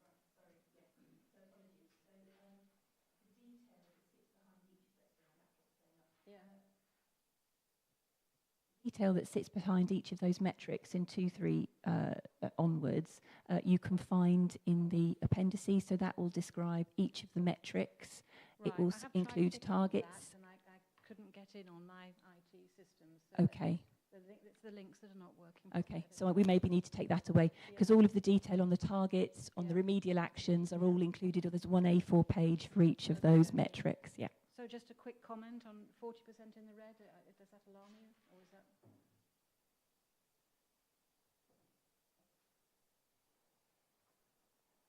So, I mean, there are quite a number there, but we have a huge number of metrics sitting there. So I think, I mean, this isn't, as I said, I'm covering this. It's 5 out of 12. Yeah. So what I can probably do is to just provide a little bit more feedback outside of the meeting, because I'm covering this one for a colleague. Yeah, no. But yeah, we can come back on that. But the detail of each of them, as I said, sitting in the back. The detail and we need the detail, and it's jolly got to be good, but at the end of the day, we have to work out, you know, 40% in the red sounds like something worth commenting on. Can we pick that up out of the meeting? But can I ask you, and ask this as a point of reference in all of them, if you're answering back to a specific member, can you share the information amongst all the members? Because it often creates the next questions. I think it's the link that's off, because I can't get to it. I think without the link it's quite hard. The issue of issued documents and method of documents against the links. Just got somebody else before you, Councillor Bradham. Mayor. So obviously we have to get down to the details, and that's what overview and scrutiny is about. But for those who have not been on overview and scrutiny before, or indeed new to the combined authority, I just want to kind of reiterate the point that this actual process and the kind of amount of detail was not available until about a year ago. This was not information that we were routinely collecting. I think that was an error. I mean, it was just that in the past, the combined authority was set up with three targets: how many houses, what the GVA is, and I think it was jobs. And that wasn't satisfactory. I mean, there was so much more that we had to be, through the whole process of improvement and governance, understand, you know, if we want to do growth, which I think around the table we all want to do, we want to do it in a way that doesn't at the same time harm the environment. That is, you know, not causing a problem around health inequalities, which goes back to the point you asked earlier on. It is better now, but unfortunately, there's a couple of things that often tend to come up at the board when they get scrutinised, is that some of the measurements don't change very quickly. And what we've suddenly got is a situation is it's really bad, and you know, and it doesn't matter what we do, and we can make a target of how we want to change transport, we want to change the skills agenda, but it's going to take a long time to do it. And then the other thing is that how often they get renewed. So, you know, one of the things I'm passionate about is tackling, you know, health inequalities and life expectancy. But I know, you know, in the time that I am mayor, you know, how much that will be affected to be represented in some of these figures, not that's one that we record here, is going to take a lot of time. But it's about embedding good governance and overview of the process. But I think, you know, to be fair to Kate, it's Jules that tends to hold this, and you know, and we need to. But we will come back, and any time board members, you know, I make a specific query, I know the officers come back and then they share it with all of us. And just as a point on that, if you go home today, tomorrow, and you find this report and you start reading it and you've got a question, write it into the officer. Yeah. And I'd like you to write to me as well. Oh, okay. You know, Well, copy it to me, say, you know, Mayor, what are you doing about it? You know, because you know that's the way it should work. I think it was an important question at the point of this. I've got you, Anna. There's an important point that raised at the front of this. Never forget, we're sitting here today. We are sitting here as members of this combined authority. Yes, we are representing our constituent bodies, but we are here today as a member of this combined authority on its overview and scrutiny committee. So we often go parochial. I'm not saying that's always a bad thing, but I think that's something that we should be aware of. Anna. Very much, Chair. And I'm sure Councillor Shepherd has got to this point in the overview report. It's point 2.7, where it describes the 5 metrics that are out by more than 10%, and it covers number of local super output areas most deprived, total annual net CO2 emissions, total CO2 from transport, proportion of land that's classified as nature rich, in other words, not enough. And then most cogently for me, and I have raised a question about this, metric 14 is killed or seriously injured on our roads. So that gives us the summary of what types of things are coming up as most seriously outside what our KPIs would like to see. And then the most complex programmes, there aren't any that are in the red. But I think those are the details that will be in the Appendix D. I'm not saying this about Councillor Shepherd, I'm certainly saying it about myself and probably a number of other members in the room. I think the deep dive into these reports comes when you've got a little bit more understanding of these reports as well. And I think we have got a very good smattering of new people in this room today, and maybe I'd like to think there might be more questions and points raised as this committee evolves into a really positive entity. Nick, and then I'll come back to Councillor Hay. I'll give some positive news though. It's because we're measuring KPI around road deaths and road traffic deaths that we have had within our own organisation. We now employ a member of staff who is looking at road safety and working within the transport team. We've signed up to Vision Zero, and I am chair of the group that's working towards that in collaboration with constituent authorities, fire, police, extensive sort of thing. So it's, you know, it's an example of it. It's not good enough, but you know, it's putting yourself out there as an organisation and then being held to account to do something about it. So action has been taken, but that, you know, how long it takes to show that rapid improvement. We could go into some interesting debate about, you know, how people approach road, you know, limits around the county, for instance, 20-mile-per-hour zones and all that. But that's a bigger picture, and it's a direction of travel we want to go in. Thank you very much. Councillor Hay. Just a minor thing. 6.1 and 6.2 within this report. 6.1 is Appendix A, balanced scorecard. corporate KPIs dashboard. When I try to get in there, it tells me I need to ask for request access to it. It won't let you go in. 6.2 is most complex programs and projects dashboard. Just won't let you go in.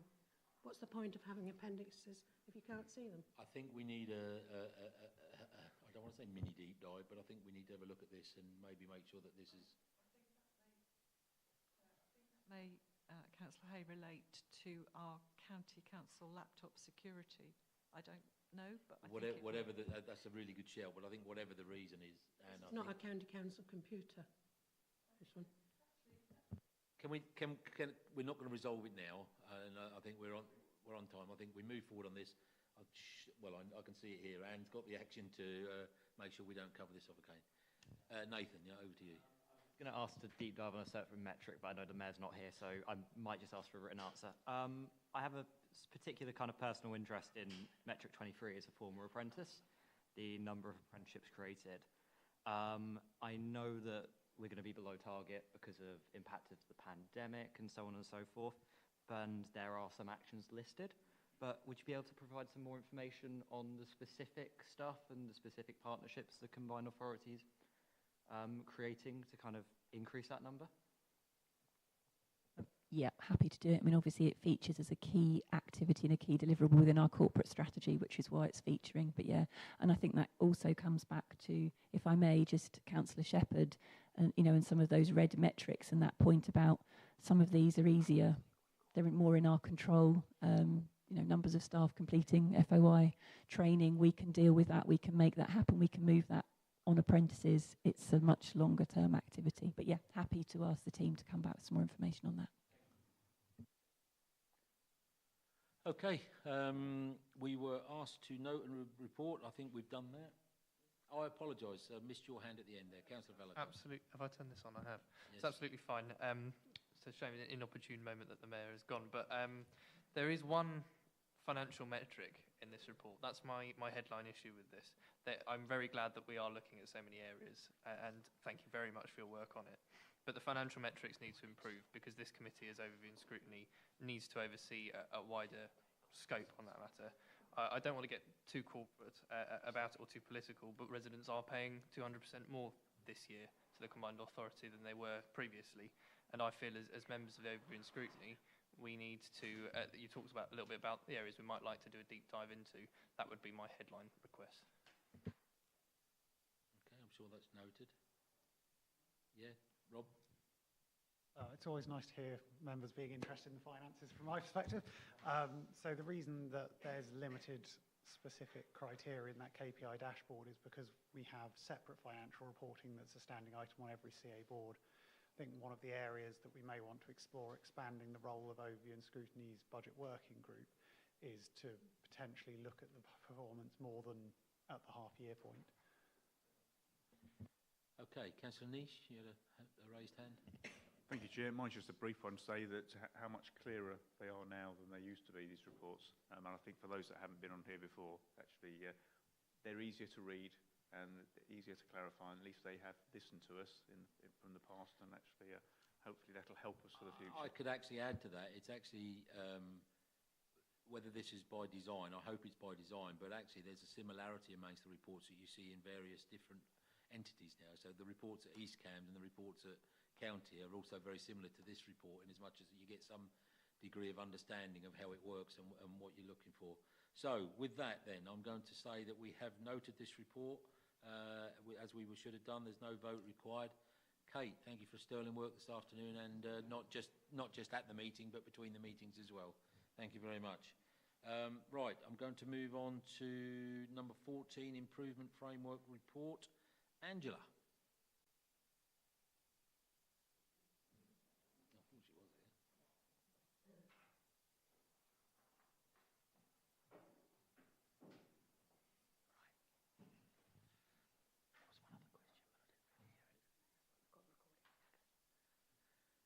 Good afternoon. Over to you, Angela. Thank you. Please bear with my throat, hence the water.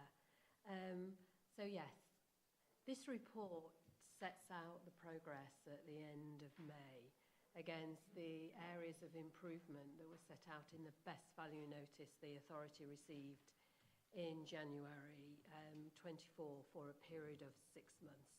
So it's nearly up, hopefully. The format of this report follows reporting over the last 18 months. So some of you will be aware of this and be familiar with it. However, I am conscious that there are a number of new members and on the committee, and therefore following this meeting, I'm happy to share any background documents if that would be helpful, Chair.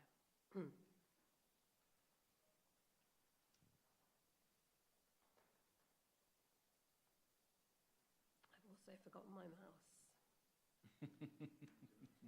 So in paragraph 2.1 of the report, it sets out that the overall status of the improvement programme in May is rated as green. And this reflects the progress against all 3 of the current improvement themes. And again, for new members of this committee, we have an improvement group that is chaired by the Executive Director of Resources.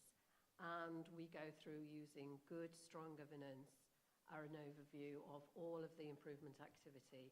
And it is that group that recommends the status of the improvement activity. But I have set out, Chair, in this report, just to highlight a couple of items that I think it would be helpful, just so that you're aware of it. That last month we celebrated our first Civil Employee Awards. It's the first time that we've done this, and it's an important step. So civil are our key values, and over 100 employees attended. There were 90 nominations, and there were 10 categories of awards. It was really good that the Mayor attended, as did Councillor Anna Smith and Lucy Netzinger, and also Paul Med, who is the Chief Executive of Fenland. And he presented the Collaboration Award, which is one of the key themes in terms of both our values, but also what we are working and developing on. May was a significant, particularly a significant month with regards to the combined authority attending UK REEF, that I'm sure that you will have had some background information on. And it was for the first time we attended, and also took with us our first investment prospectus. A lot of really positive feedback and work to be done going forward. So really good positive steps over the last month. There is a document that is appended to the report as Appendix 2 that sets out across all key areas of improvement some evidence and case studies to try and bring it alive in a visible way, because improvement activity is sometimes a bit dry and focused on things such as governance. So we've done that, and hopefully members of this committee will find that helpful. In the report on paragraphs 2.2 to 2.4, there is detail of the progress against the improvement themes. And Chair, because of the length of this agenda, I'm not intending to go through that. Hopefully those are clear. Appended to the report in Appendix 1 is a highlight report that gives detail around all of those different matters. But that is helpful, and that sets out detail for you. With regards to the Independent Improvement Board, which was a key area of focus set out in the best value notice, officers, senior officers, but also members continue to engage with the Independent Improvement Board, and their last meeting took place on the 1st of July, and the corporate management team attended because the Independent Improvement Board were really keen to understand their perspective and reflection on progress that has been made over the last 2 years. A note of that meeting has been circulated, Chair, and I understand that colleagues have circulated that to all members of the Overview and Scrutiny Committee. Yesterday, the Independent Improvement Board also met at the Leaders' Strategy meeting with the CA Board and also the constituent chief execs. And again, the Independent Improvement Board were very keen to hear and understand perspectives on the progress made, thoughts about the next steps in taking forward the shared ambition activity that Kate has shared with you earlier to enable the benefits to be maximised for the region, how to build on the success of UK REEF, but also to have a conversation about what the outcome of the general election might mean for the region. So a good conversation that was held yesterday. And those two meetings are particularly important because tomorrow we have what might be our final meeting with, it's now the Ministry for Housing, Communities and Local Government, not you, do look. But we have our last scheduled quarterly meeting where the Combined Authority, so the Chief Executive and the Chair of the Independent Improvement Board will set out to officials the progress that has been made against the areas identified in the best value notice. And as I said earlier, the best value notice is in place for 6 months, so it is due to end at the end of July. So Chair, I will leave it there. I'm happy to take questions, and I said earlier, for new members, if you require further information, I'm happy to share that with you or indeed meet with you following this meeting. Thank you, Angela, and excellent management of your voice. Well done. Anybody got any questions of Angela and or Mayor on this? First hand up was Councillor Shepherd, so Caroline. Thank you once again for obviously a very splendid report. Thank you. It's just to say I'm looking at the appendix. I'm going down into the gubbins of the report that you have presented, and you've got the overview there, and you say you're looking at 4 areas: shared ambition, vision, culture, embedding improvements and partnerships, and all of that. It looks fantastic. And then you go down and you give the summary, and as I'm going through it, everything is green, everything is completed. It's fantastic. And I don't want to diminish that in any way, but I'm just wondering, how does this relate, which is improvement report, to the report we've just heard, where we've got the shared ambition, for example, where we've got lots of targets sitting there? How do those targets which we've got translate into actions which you have on your report and which you're reporting on? Am I looking at the whole picture here, or am I looking at just bits of the picture? Thank you. It's a very pertinent and important area that, as Kate has set out earlier and the Mayor has alluded to, the Combined Authority has worked hard on its corporate performance reporting over the last 12 months. So it's looking at the suite of areas of activity, but what it doesn't do currently is look at specific areas of improvement that are set out in the best value notice, which is why currently this separate report comes to both the committees but also the Combined Authority Board. When the best value notice is lifted, and it will be, the Combined Authority will still have areas of improvement that will need to be continued. And as at the end of the phase 2, we're currently in phase 3, any areas of activity deemed improvement that were not part of the current best value notice were moved across to the corporate performance reporting and set down very clearly in the directorate business plans. And that is where progress is reported against areas of improvement. This is quite narrow in its focus because we have a task to be able to focus on the key areas of improvement that are set out in the best value notice.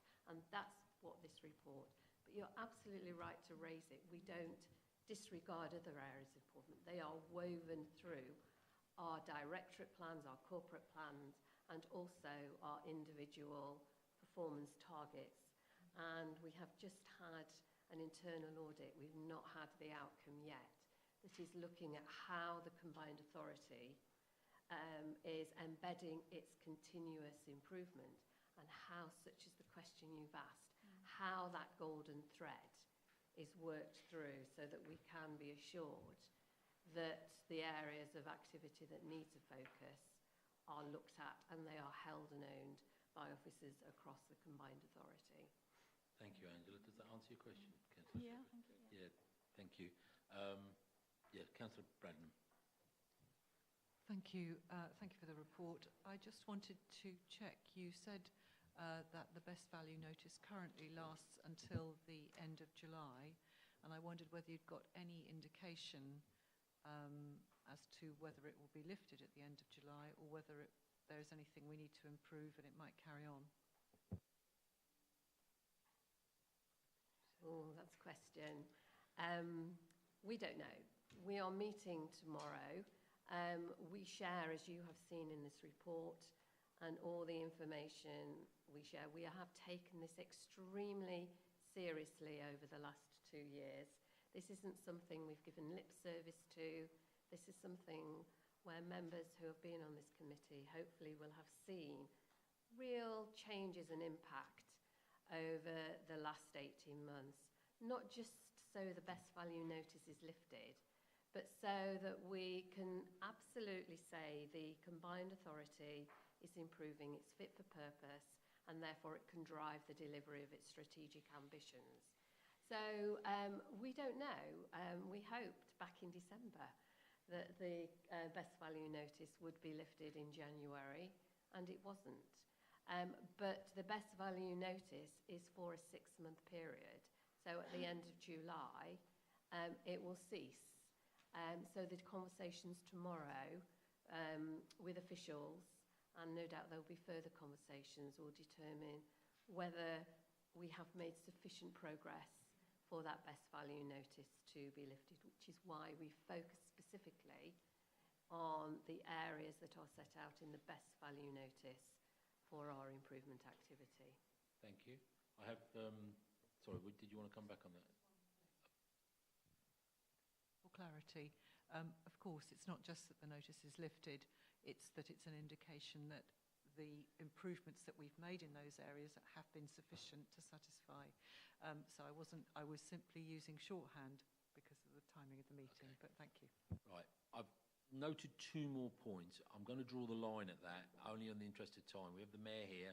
We should have started at 3:30 on the Mayor's questions, and I'm sure he's got a very busy diary and wouldn't want to be here much after 4. Plus, that's also 2 hours since we started.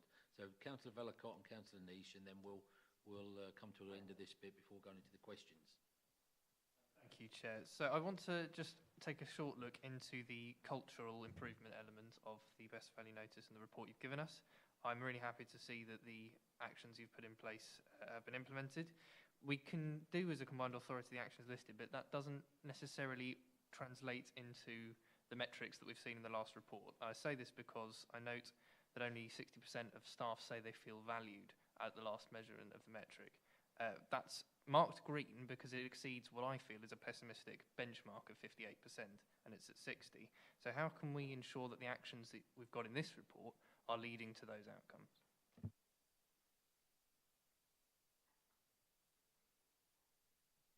Yep. Thank you. So culture is a key strand, and I'll try and be brief, is a key strand of our improvement activities. It focuses on both staff and members, but for staff, the question of how can we make staff feel more engaged.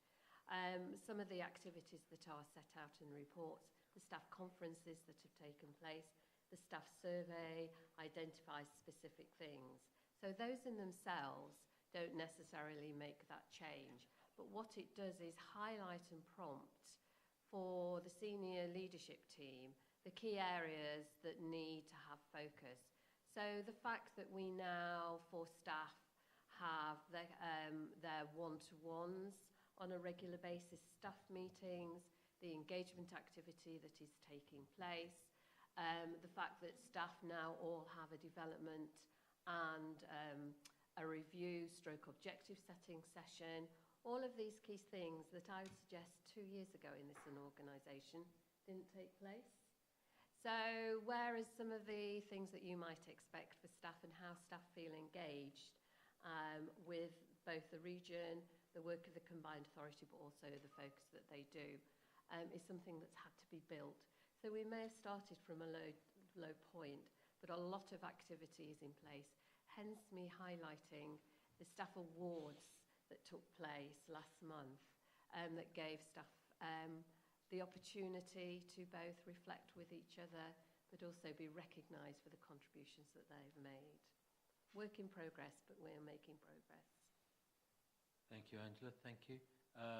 John, over to you. Thank you, Chair. I think it's really difficult, isn't it, to go back, and we've got to be careful we want to go forward.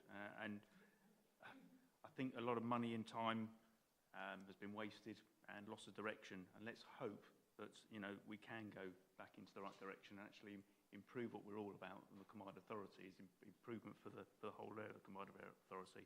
I just worry that, as you said there, we started from a low point. Let's hope we don't end up just above that low point and we actually do improve. I do hope that is lifted, because actually I think it's something that's hung over us all for a long while, and actually it would really help us to move forward if it was lifted. So it's just a point really that, you know, it has cost us a lot of money, but we need to go forward now, and actually hopefully as the board themselves can actually go forward as a group and actually improve matters for the residents, which is what it's all there for. Okay, I'm going to give the Mayor a chance to come back on that point, then we'll draw this bit to a close. Thank you, John. I guess sometimes anecdotes are just as important as measurements. I can say 3.5 years on, this organisation is in a much better place, and it's been through a lot of change. That's hugely down to the dedication, the hard work of people like Angela, and also with the support of the Improvement Board, but also a willingness for people, not just within the region, but also within the organisation, but also in our constituent authorities, to realise that actually there is a better way to do things. And that can start with by looking at how you measure your outcomes, but it's also about how we work together. The mention of the team Cambridgeshire and Peterborough approach that was demonstrated so eloquently at the UK Reef Property Development Conference was a perfect example, and it was actually encouraged by the Improvement Board.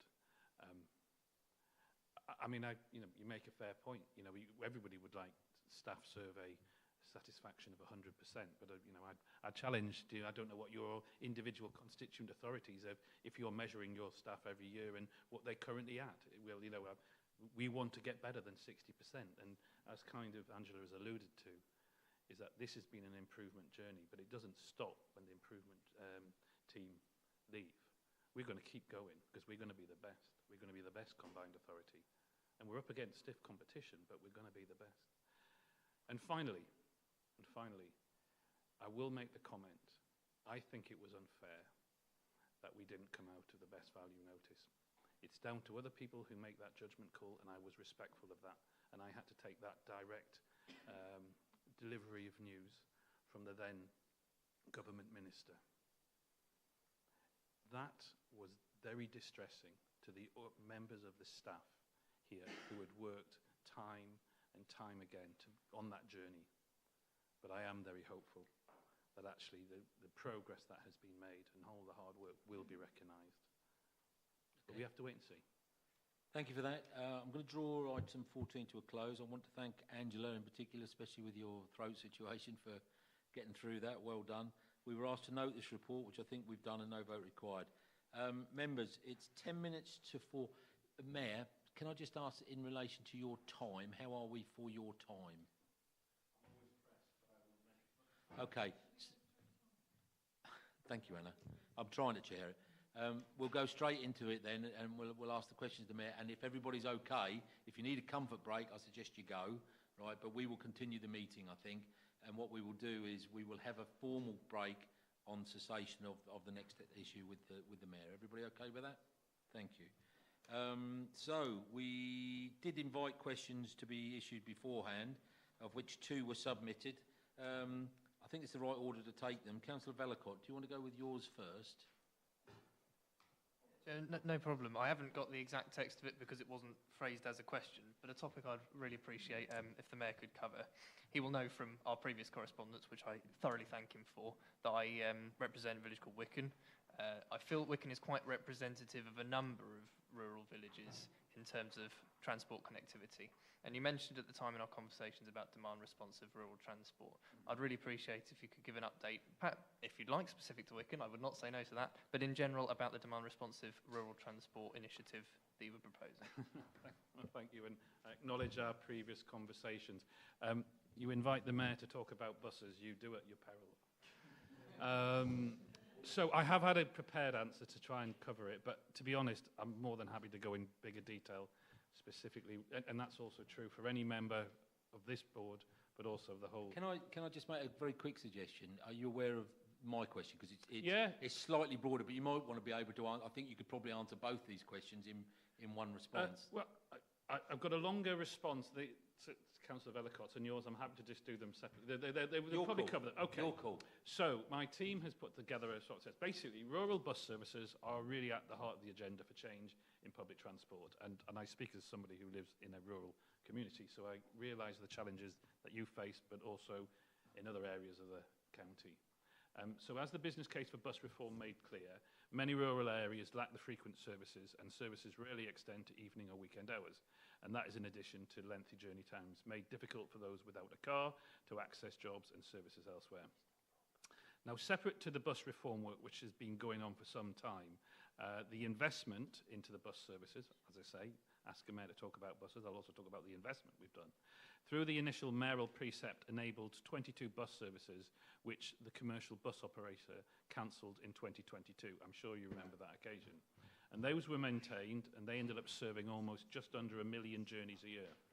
Now, a number of these services directly serve rural communities, keeping stability for residents who relied on those services as vital. So beyond that, we need to move. So expansion and improvement of bus service across all the region through the additional mayoral precept is a key next step to the better service for rural communities. And because of that, officers are continuing to evaluate the best service provision for villages such as Wicken, but there's also huge other numbers of rural villages included in that, particularly around Fenland, because they're not currently well served by the current deregulated model of services. So we have commissioned a study into community transport in the region, which is to inform a strategy for the vital sector that serves rural community, as well as analysing the demand response services for how those services can better connect to villages and rural communities. Delivering the right services for our communities is integral to our future work, and through bus reform options, we can take control of the network to integrate, innovate, and provide sustainable bus services for our communities. I appreciate that's a bit dry, but if you really want to be impressed, look at the kind of 30 new bus routes that we've put out there, or not all new bus routes, some of them are improvements.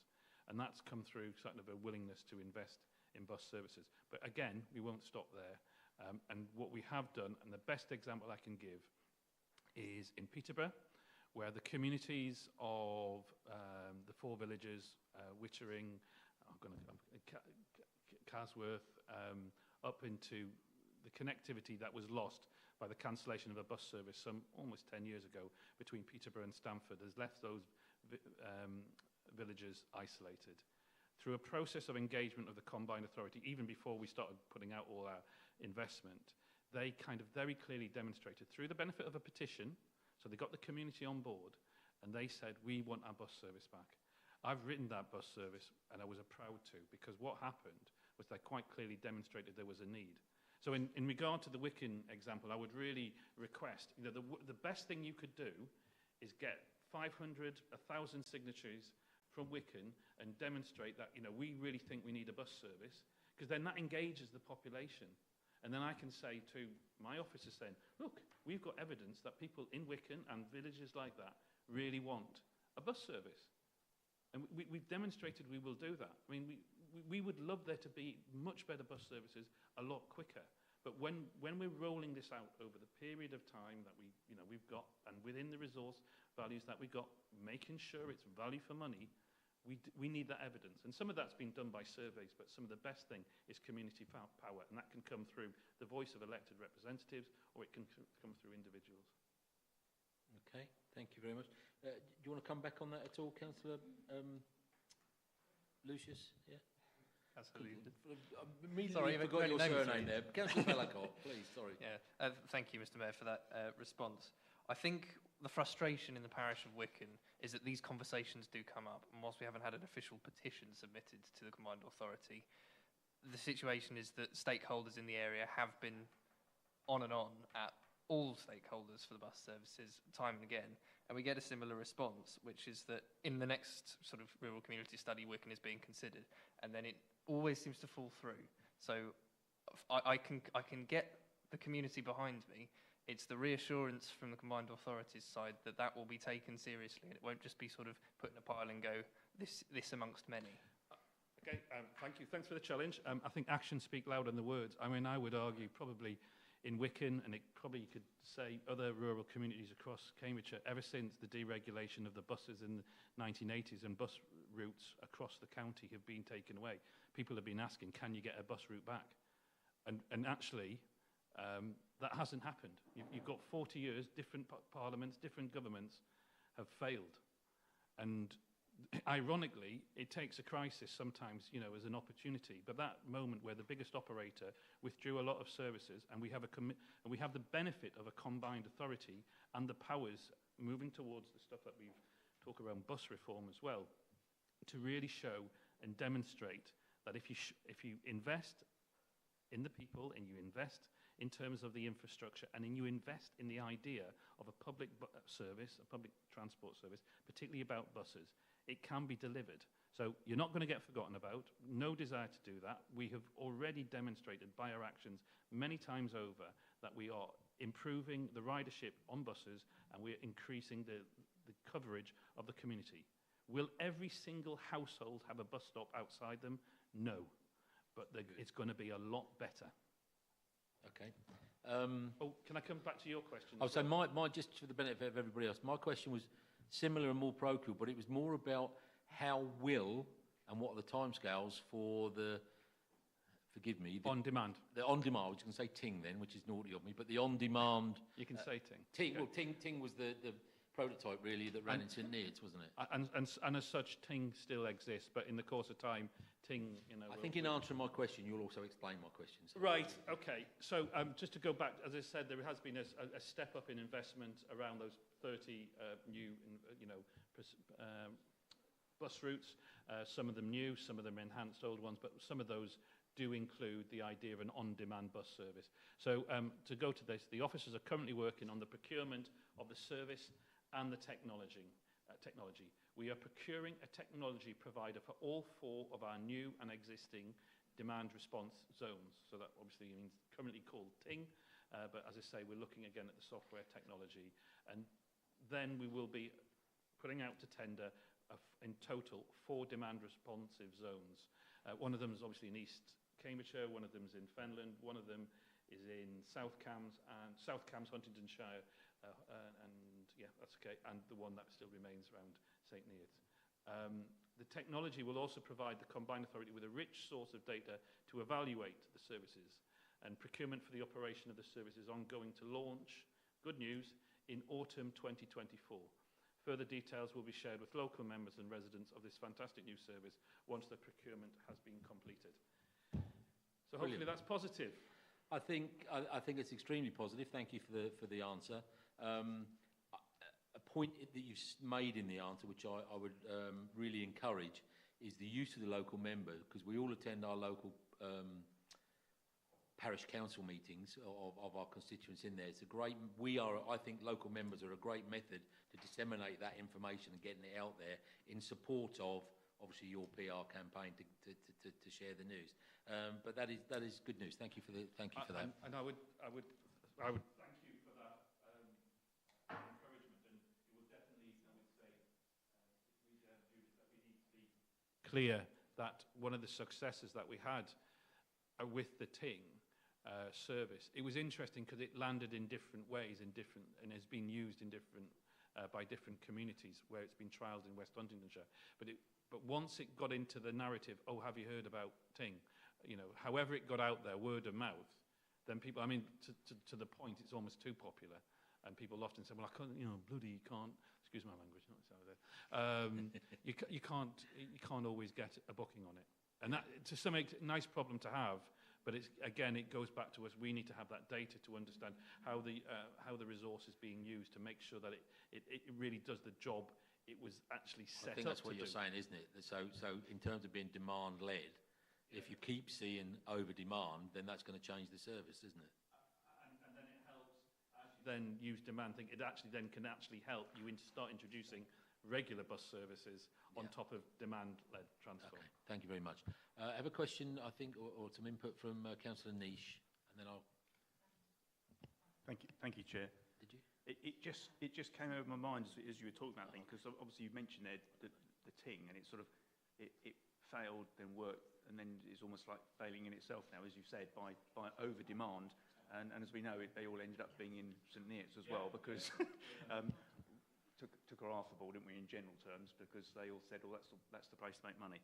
But I suppose my one comes back is the questions I got asked lots over the last, I won't mention what it was, over 6 weeks, was where did we end up with £36? Because there didn't seem to be a direction forward as to where that money came from. And I know I've asked it previously, and is that the £36 increase seems to be like a finger in the air. Now, you've explained some of the areas you want to look at and you're evaluating, but I suppose from a residency perspective, they're still saying, so where's £36? Why is it £36? It was 12, we didn't understand that. I think essentially what you're saying is the increase of £24 to the mayoral precept. It was a figure that was in conjunction with officers, also in conjunction with some members. Some members obviously were more supportive of it than others at board level. Are you going to come and help me here as well? Okay. Okay. Well, no, I should answer the question. For me, in the same way that the introduction of the mayoral precept was, nobody was helping these people who were rurally isolated when the bus routes were cancelled. No, there was nothing, and it was the biggest inbox that I ever had was when that was coming in, because everybody says, I want better buses. Who's in the council? It was on us, because we had to come up with it. So in some ways it was easier when we were saving bus routes, and we needed £12 at that time, because that covered what we felt was the thing. But one of the things I was elected on was this ambition of, we need to do something about public transport. We need to invest in the bus network, and that is within the gift of the combined authority.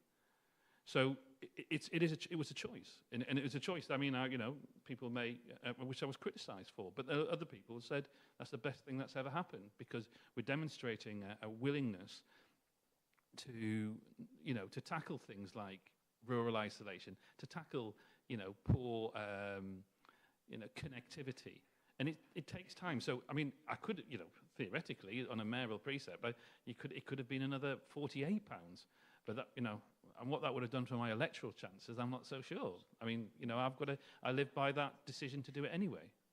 But I think in the long term, along with also the way that working with board members, that we have kind of prioritised improvements in bus infrastructure, the way that within the budget we now have introduced the Tiger card. For those, I was going to say, have you got your Tiger card yet? You don't use buses? So you want new buses, but okay, but you could get a bus. Okay, you must apply for a Tiger. Anyone under 25 can get. You are under 25. Okay, you can. There you are. Thank you, sir.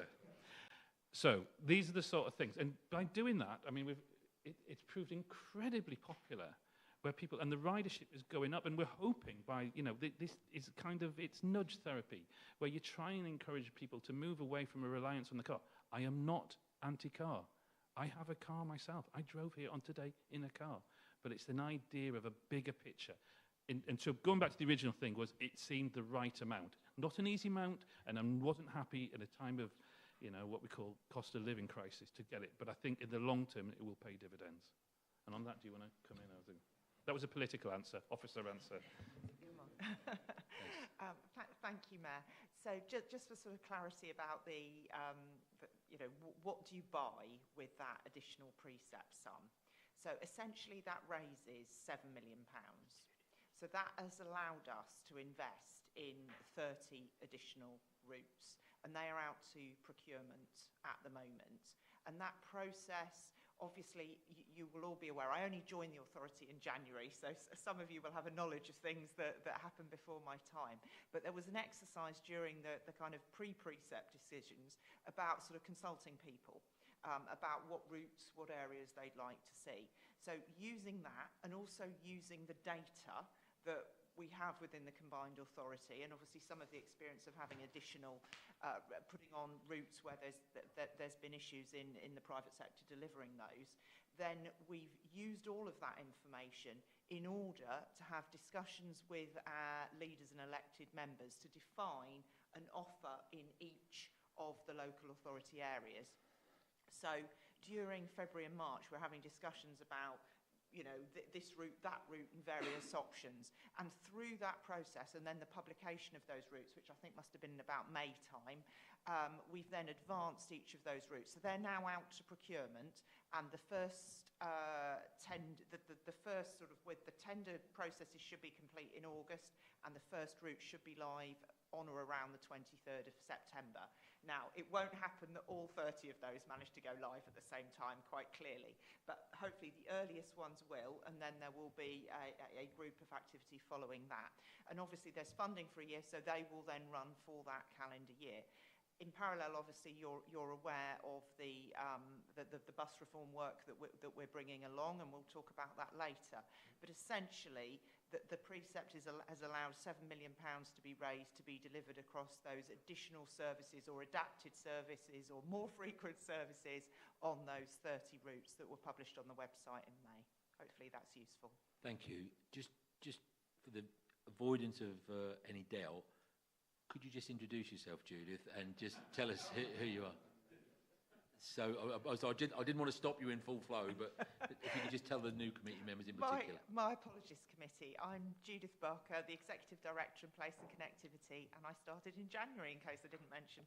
There we go. Thank you very much. I'll come back to you in a second. I've got a question from Councillor Bradnam.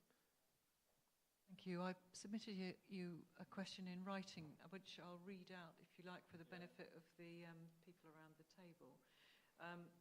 So please could the Mayor advise us if he will support the request from myself, as well as residents of Milton and Landbeach, to bring forward the improvements of the junction on the A10 between Milton, that's Humphreys Way, and Landbeach High Street, and that's the junction with the A10. The signalisation of the junction and other improvements was a condition of the urban and civic approval for Waterbeach Newtown, so for the developer to deliver. But the trigger is the 300th occupancy at Waterbeach Newtown. There are currently only around 20 occupations at Waterbeach Newtown, and delivery is slower than anticipated. I request that the Mayor supports bringing this trigger forward and supporting the improvements financially, since I understand the developer is unlikely to be able to deliver this improvement any earlier than the current trigger. And the reason I'm asking the Mayor is because it may be considered part of the A10 junction improvement works, which I believe are part of the CPCA remit. Well, we were both there at the meeting of, obviously, Landbeach Parish Council, weren't we? Yeah, so I think for matter of public record. Sorry. We obviously, thank you, Councillor, for the question. We were both there, I was invited to speak at Landbeach Parish Council, and it is a junction I know well. I used to live around the area.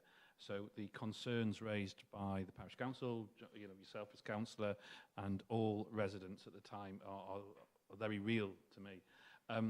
All I can say is that since I have supported the sort of requests of yourself and residents by engaging directly with the County Council and their officers, and also Urban and Civic directly. As you say, there are some triggers around the planning, and I have myself requested for, and we have had some group meetings across various organisations, authorities, to see if we can move this at pace.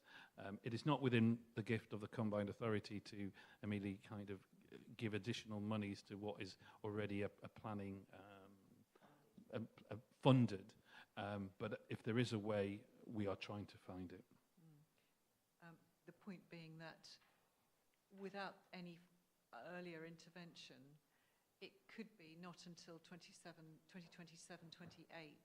that the occupancy will reach 300, which is anybody who has used that junction knows how very frightening it is.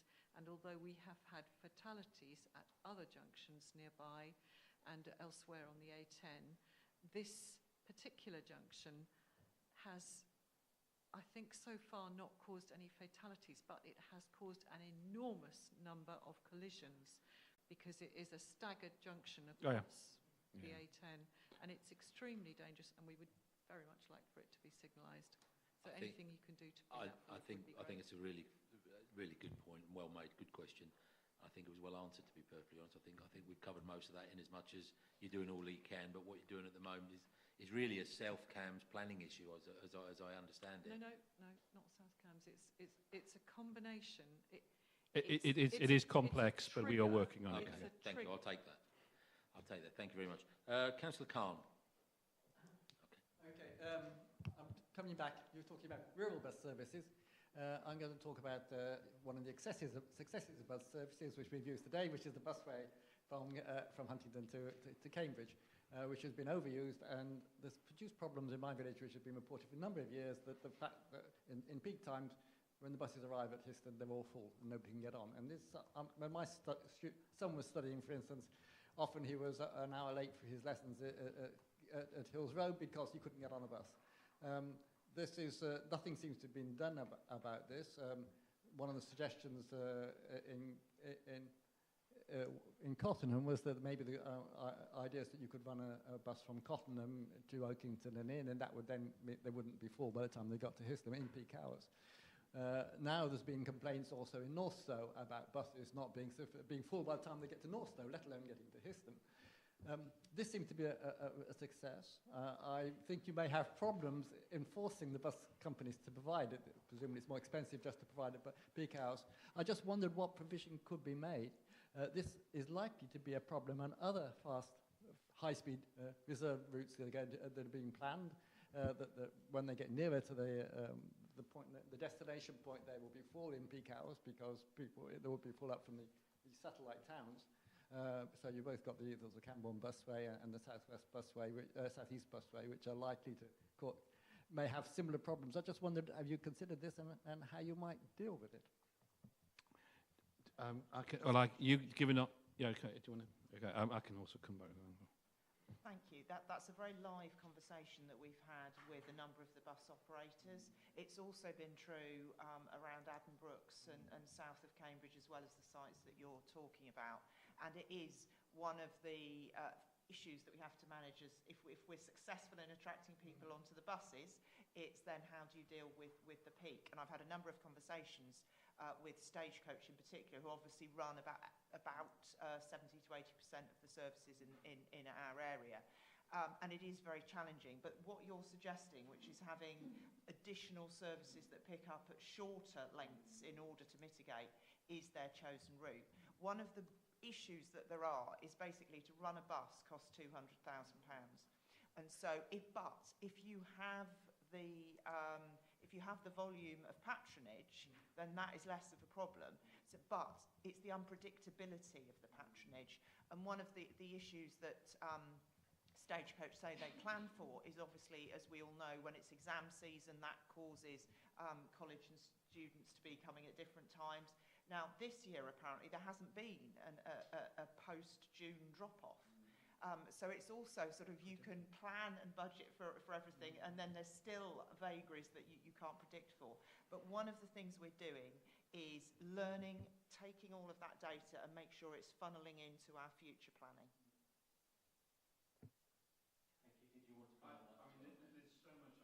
Say to that in terms of, we are where we are, and we work with in all operators, but obviously the Stagecoach is the main operator.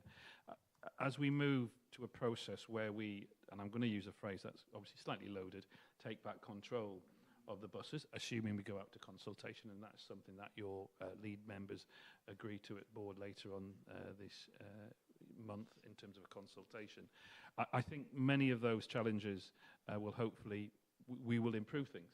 I mean, apart from anything else, just to go back to the thing you're focusing on, college journeys and school journeys, through the combined authority and through the representation of the leader, Lucy Nasinga, one of the things that officers are now doing is trying to look at how do you design bus routes at the same time as making the most of that definitive travel of home to school travel. You have this bizarre thing that you're trying to run a bus route, but at the same time there's kids, you know, teenagers on a bus route, and everybody's paying for each. Makes no sense. So, you know, it's all about strategic thinking. It comes together by working through a combined authority approach, working with constituent members. I don't think it will have fixed in that time that you probably were thinking of, but it's a direction of travel, and it's a commitment to, you know, for more collaborative working within ourselves, but also with the operators, and eventually, as things may happen with the franchising system, you know, where there's benefits, they will be shared equally, and we can't do it without the operators, but we'll have our hand on the tiller a bit more. Thank you, Mayor. I have two more questions to request to ask. Councillor Senecoff and Councillor Hunt. Could I ask, I think we're pushing the bounds of the Mayor's time and our own time for a break as well. My question's actually for Judith, if that helps. Well, to be honest, I'll give it to Judith. Well, if we can take your question first, Elizabeth, then we'll go to Nathan's question, please. And we'll call that off. Judith, I represent a rural community in Fenland. I just want some clarity so I can go back to my residents. When you say about the investment in the 30 new routes is running parallel to bus reform work, the bus reform work being the investment in the new technology, the software, is that okay? So this is other bus reform work. How likely, and I realise I'm putting you on the spot, but how likely is that to result in a further hike in the mayoral precept? Okay, so there's a lot of different issues. There's a lot of different issues in your question. So firstly, in terms of rural transport, we're working very closely with Fenland District Council members of staff, Dan Horn, Wendy Otter and the team, to sort of constantly talk about how we work together to achieve better outcomes and deliver the local transport connectivity plan in Fenland.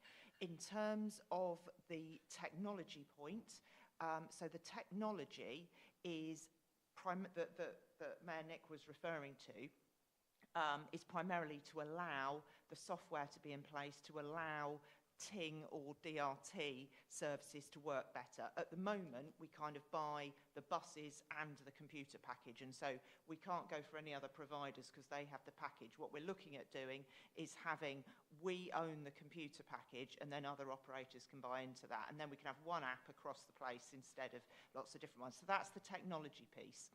The third element of your question is around bus reform. That's the later item on this agenda, which we're going to take as an exempt item, and that is to propose for the consideration of looking at a new model of bus service delivery. So that's the paper that you've seen about the enhanced partnership or the franchise. So at the moment we have a deregulated system which is effectively run by the private sector with some subsidised routes, and it's looking at the choice of having a system that the CPCA effectively procures all of the bus services in our area, and that's what effectively franchising is. And we'll go into the details of what the network is that's proposed on that when we come on to that item later. But I'm very happy to talk to you separately and indeed afterwards.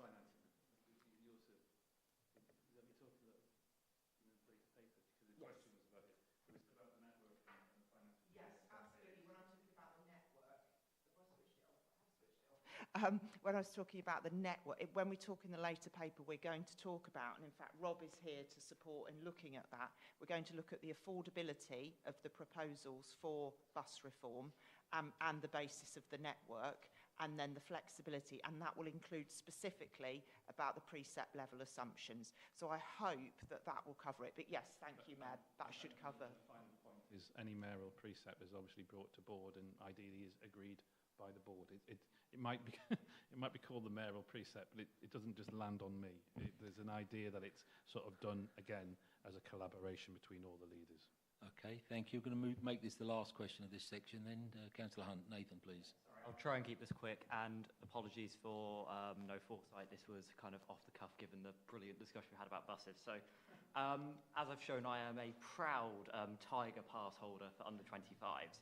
And speaking anecdotally to friends and kind of other people I know are eligible, awareness seems to be quite low at the minute amongst kind of eligible groups, which is slightly disappointing, and I think something that a lot of people should be taking this up on.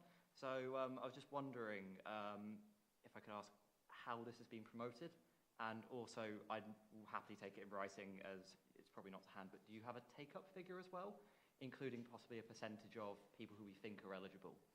Thank you. Yes, so the scheme commenced the last week of May. And so there was an event, and we are currently at over 10,000 applicants. So after the first couple of weeks was about 2,500, and now we're at over 10,000. And there's a very quick turnaround on you apply and you get the card. So that seemed, I hope that was your experience, and that seems to have worked effectively. So one of the the original intention was to have a massive splash of publicity around the 3rd of June. But obviously, because of the election date, we did it on the 29th of May as quickly as we could, and then were somewhat curtailed by the pre-election period.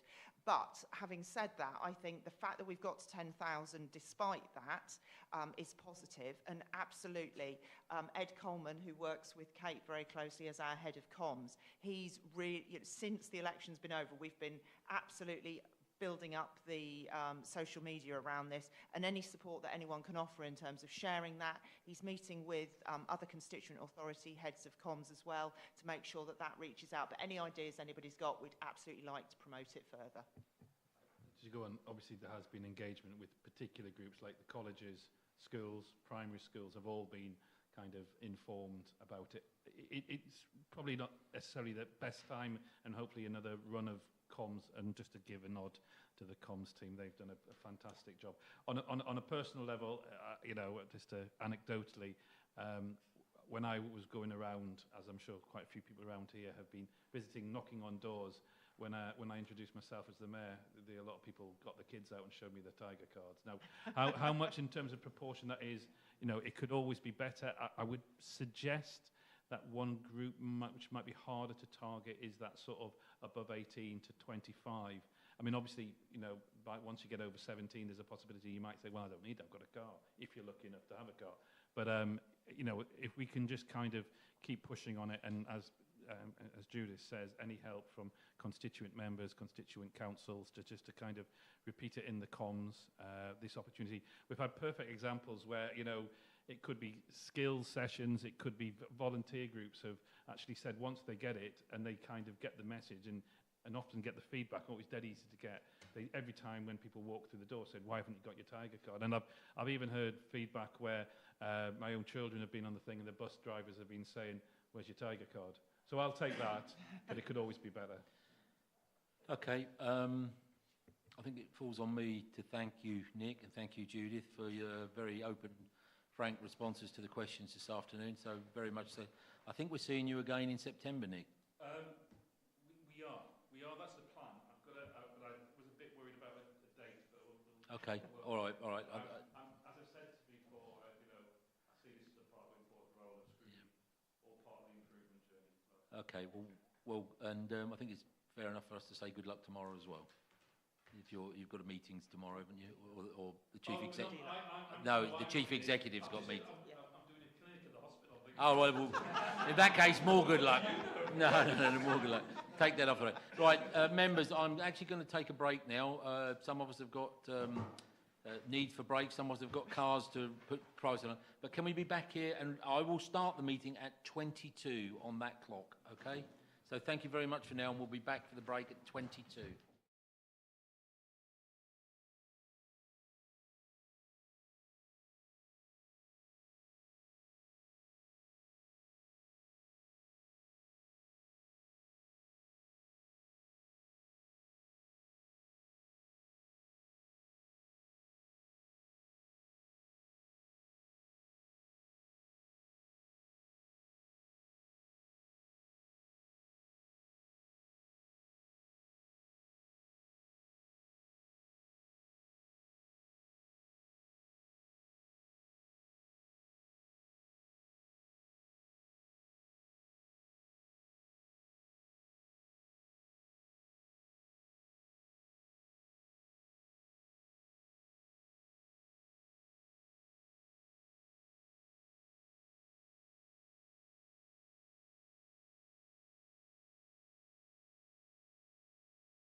and be ready to go. We're now at item 16, the scrutiny resource review. And in the interest of time, I'm going to say that rather than going through this and reading it, we've all had the opportunity to read it ourselves. Is there any questions or comments on the report?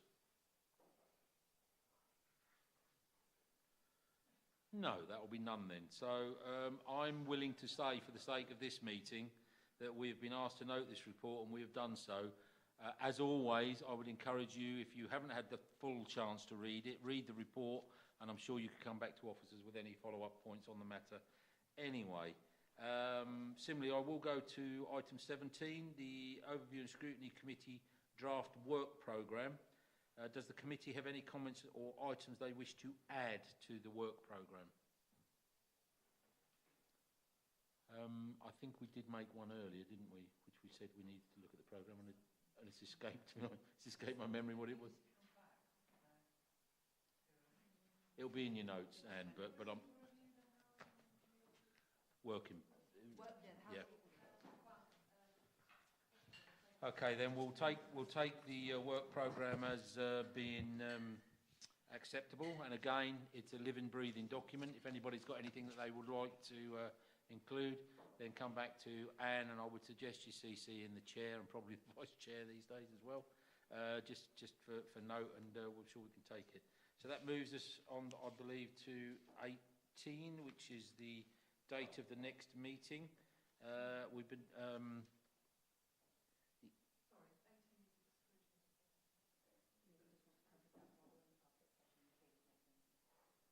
Okay, so the date of next meeting is Mayor's Question Time was on the 12th of September, informal ONS meeting on the 8th of October, and ONS meeting on the 7th of November. The venue for the Mayor's Question Time is to be confirmed. Okay. Right. Item 19 is, or 18, whichever bit of paperwork we're looking at, is that we now need to move to a confidential part of the agenda, and we'll need to consider whether to exclude the press and public from this. I move that we resolve that the press and public be excluded from the meeting on the grounds that the report contains exempt information under Part 1 of Schedule 12A of the Local Government Act 1972 as amended, and that it would not be in the public interest for this information to be disclosed. That is, information relating to an individual, information which is likely to reveal the identity of an individual, and information relating to the financial or business affairs of any particular person, including the authority holding that information. The public interest in maintaining the exemption must be deemed to outweigh the public interest in its publication. Do I have a seconder for going into closed session? Councillor Bradnam, thank you. Those in favour? Those against? Those abstaining? One abstention. So that's carried by 9 to 1 then, I'm guessing, with 10 and... Right. Okay, so I will shortly declare the public session and meeting is closed. At that point, the meeting will adjourn, the live stream will end, and members and officers who are taking part in the exempt session can stay in the meeting room. Everyone else present is asked to make their way out of the exit. Before we go, and with the decision made to go into private session, anybody that's followed this meeting this afternoon, I would like to thank you for joining us on the broadcast, and we will bring that meeting now to a close. Thank you very much.